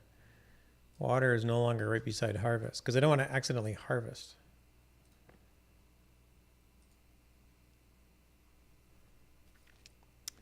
Fellowship 2. Are there fellowships? Are there... yes, like there's groups. There's groups in the game. Only Lotro calls them fellowships and kins because they used words that came out of Tolkien's books.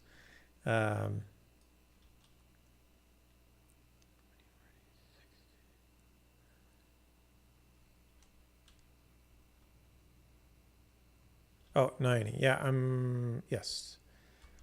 I'll do those guys last. Oh, I grew something different down here. So it's cotton upstairs. So these are mandrake root plants. Those are cotton. And then in this room, I think I have mandrake root and nightshade. So mandrake root and nightshade are common for making your fast travel scrolls, so I'm doing those as well.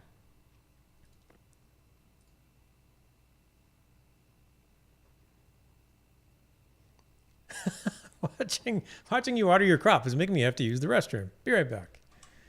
Sorry, Apulu.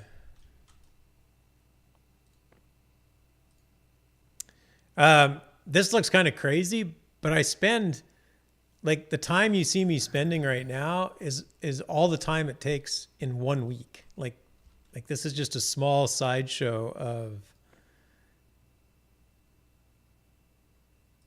of the things that go on. So,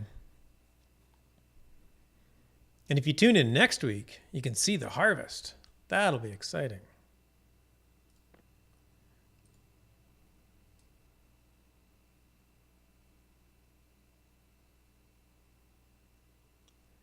That guy's done. And believe it or not, this basement actually has 5 levels. So the bottom 3 are empty. I love the building aspect. Might be worth a look.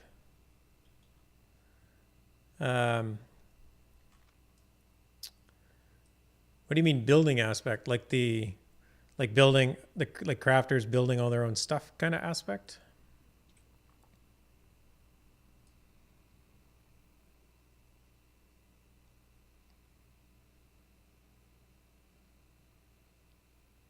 Living in an arid climate sure is nice to see. This is all the water needed to grow a crop.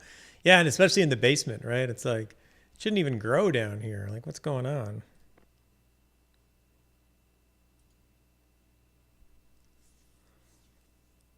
But yeah, there's some really neat things that they've done in this game that are just,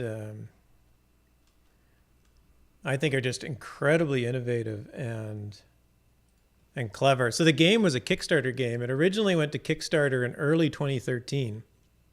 I backed the game in May of 2013. No, sorry, March of 2013. So just over 5 years ago. And I started playing it on release 3, I think. So that overland map that I talked about, it was like super low fidelity, and you just walked around the map. There was nowhere else to go. And that was the first release of the game. Like, they released this game to players extremely early. And it was all the backers. Like, anybody who backed it could play it. You were in Open Alpha 1 immediately as soon as you backed it. And you were on the forums. If you paid a certain amount of money, you got into like the dev only forums. So you got, if you paid a little bit more, they weren't shy about saying, hey, we'll give you special attention if you give us a whole bunch more money. So that some people did that, which is fine. There's nobody holding that container. Okay, I'm down to, I ran out of water. And I did not finish.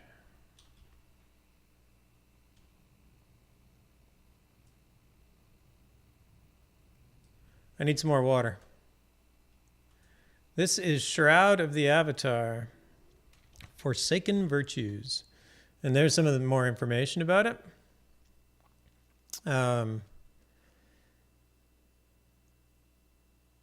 The development team is incredibly transparent about what they're working on, when they're going to be releasing stuff, what their plans are. Every quarter they do a quarterly plan, and they say, this is what we're going to work on for the next 3 months. And they say, in this month we're going to do this, and this month we're going to do that.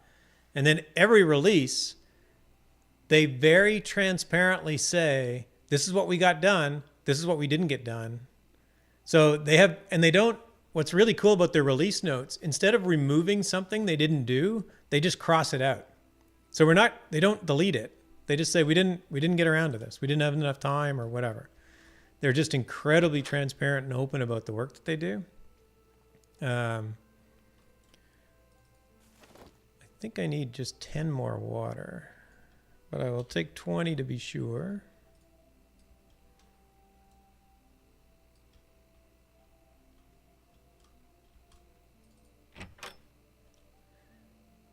And then they do a big release. Take care, Rabenis.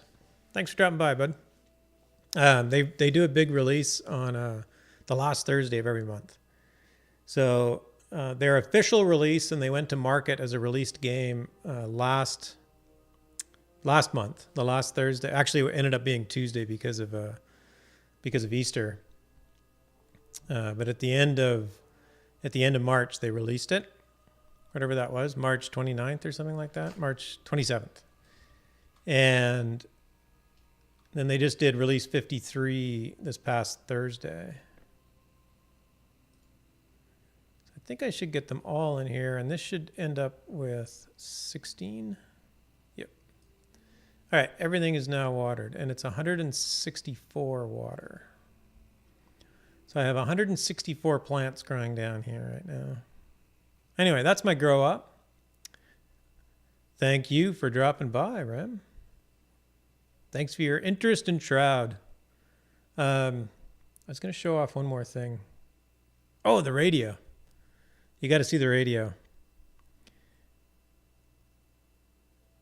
The loading screens they're working on. The loading screens are a little slow. They know that. It isn't a very big team. I'm going to drop off my water.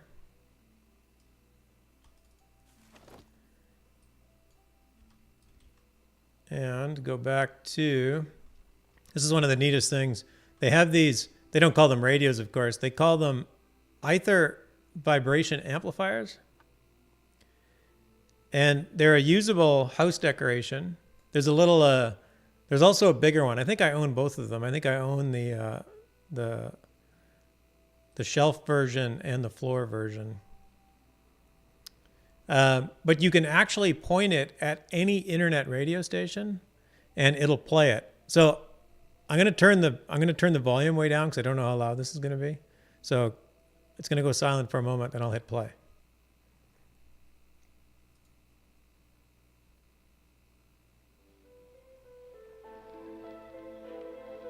That isn't terribly loud.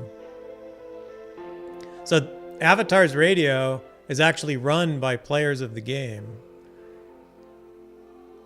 And when I turn this on and hit play, it's not only, it's audible to me playing the game. It's actually audible to anybody that's in this house. Not the literal house that I'm standing in. The house that my character's standing in.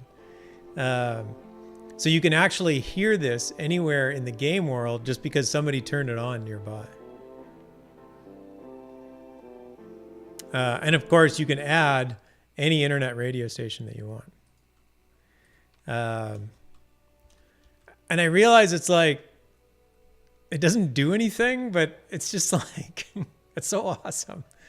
But I'm totally distracted by the Tiffany looking lamp. This one. I have a nice flower petal one too over here. Yeah, there's the fairly two nice lamps that I have. Cool. Well, that's it for me. I was going to wrap it up a few minutes ago, but I got a whole bunch of people in here, and that was all exciting. So how could I leave?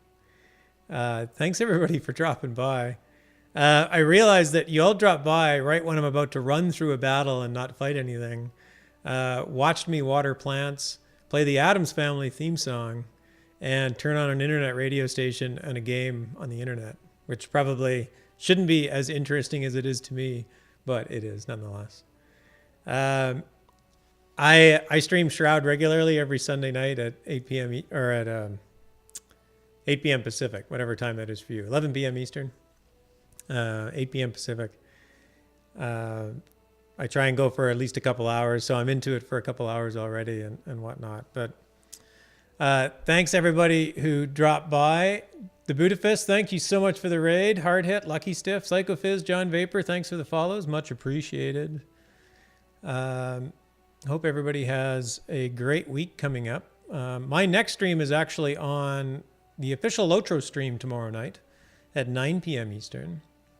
And then I don't really have a schedule outside of that. I'm on the official Lotro stream Monday at 9 p.m. Eastern, and then in Shroud on my own personal channel, 8 p.m. Pacific, 11 p.m. Eastern on Sundays. So I got a kind of a mixed bag of people in here. You all probably came from playing UO or something, or Lotro or something. So who else is there to raid? Oh, let's go and we'll send everybody back to Lotro. I typically jump over to Shroud at this point, but what we really should do is go and say hi to some Lotro people. And since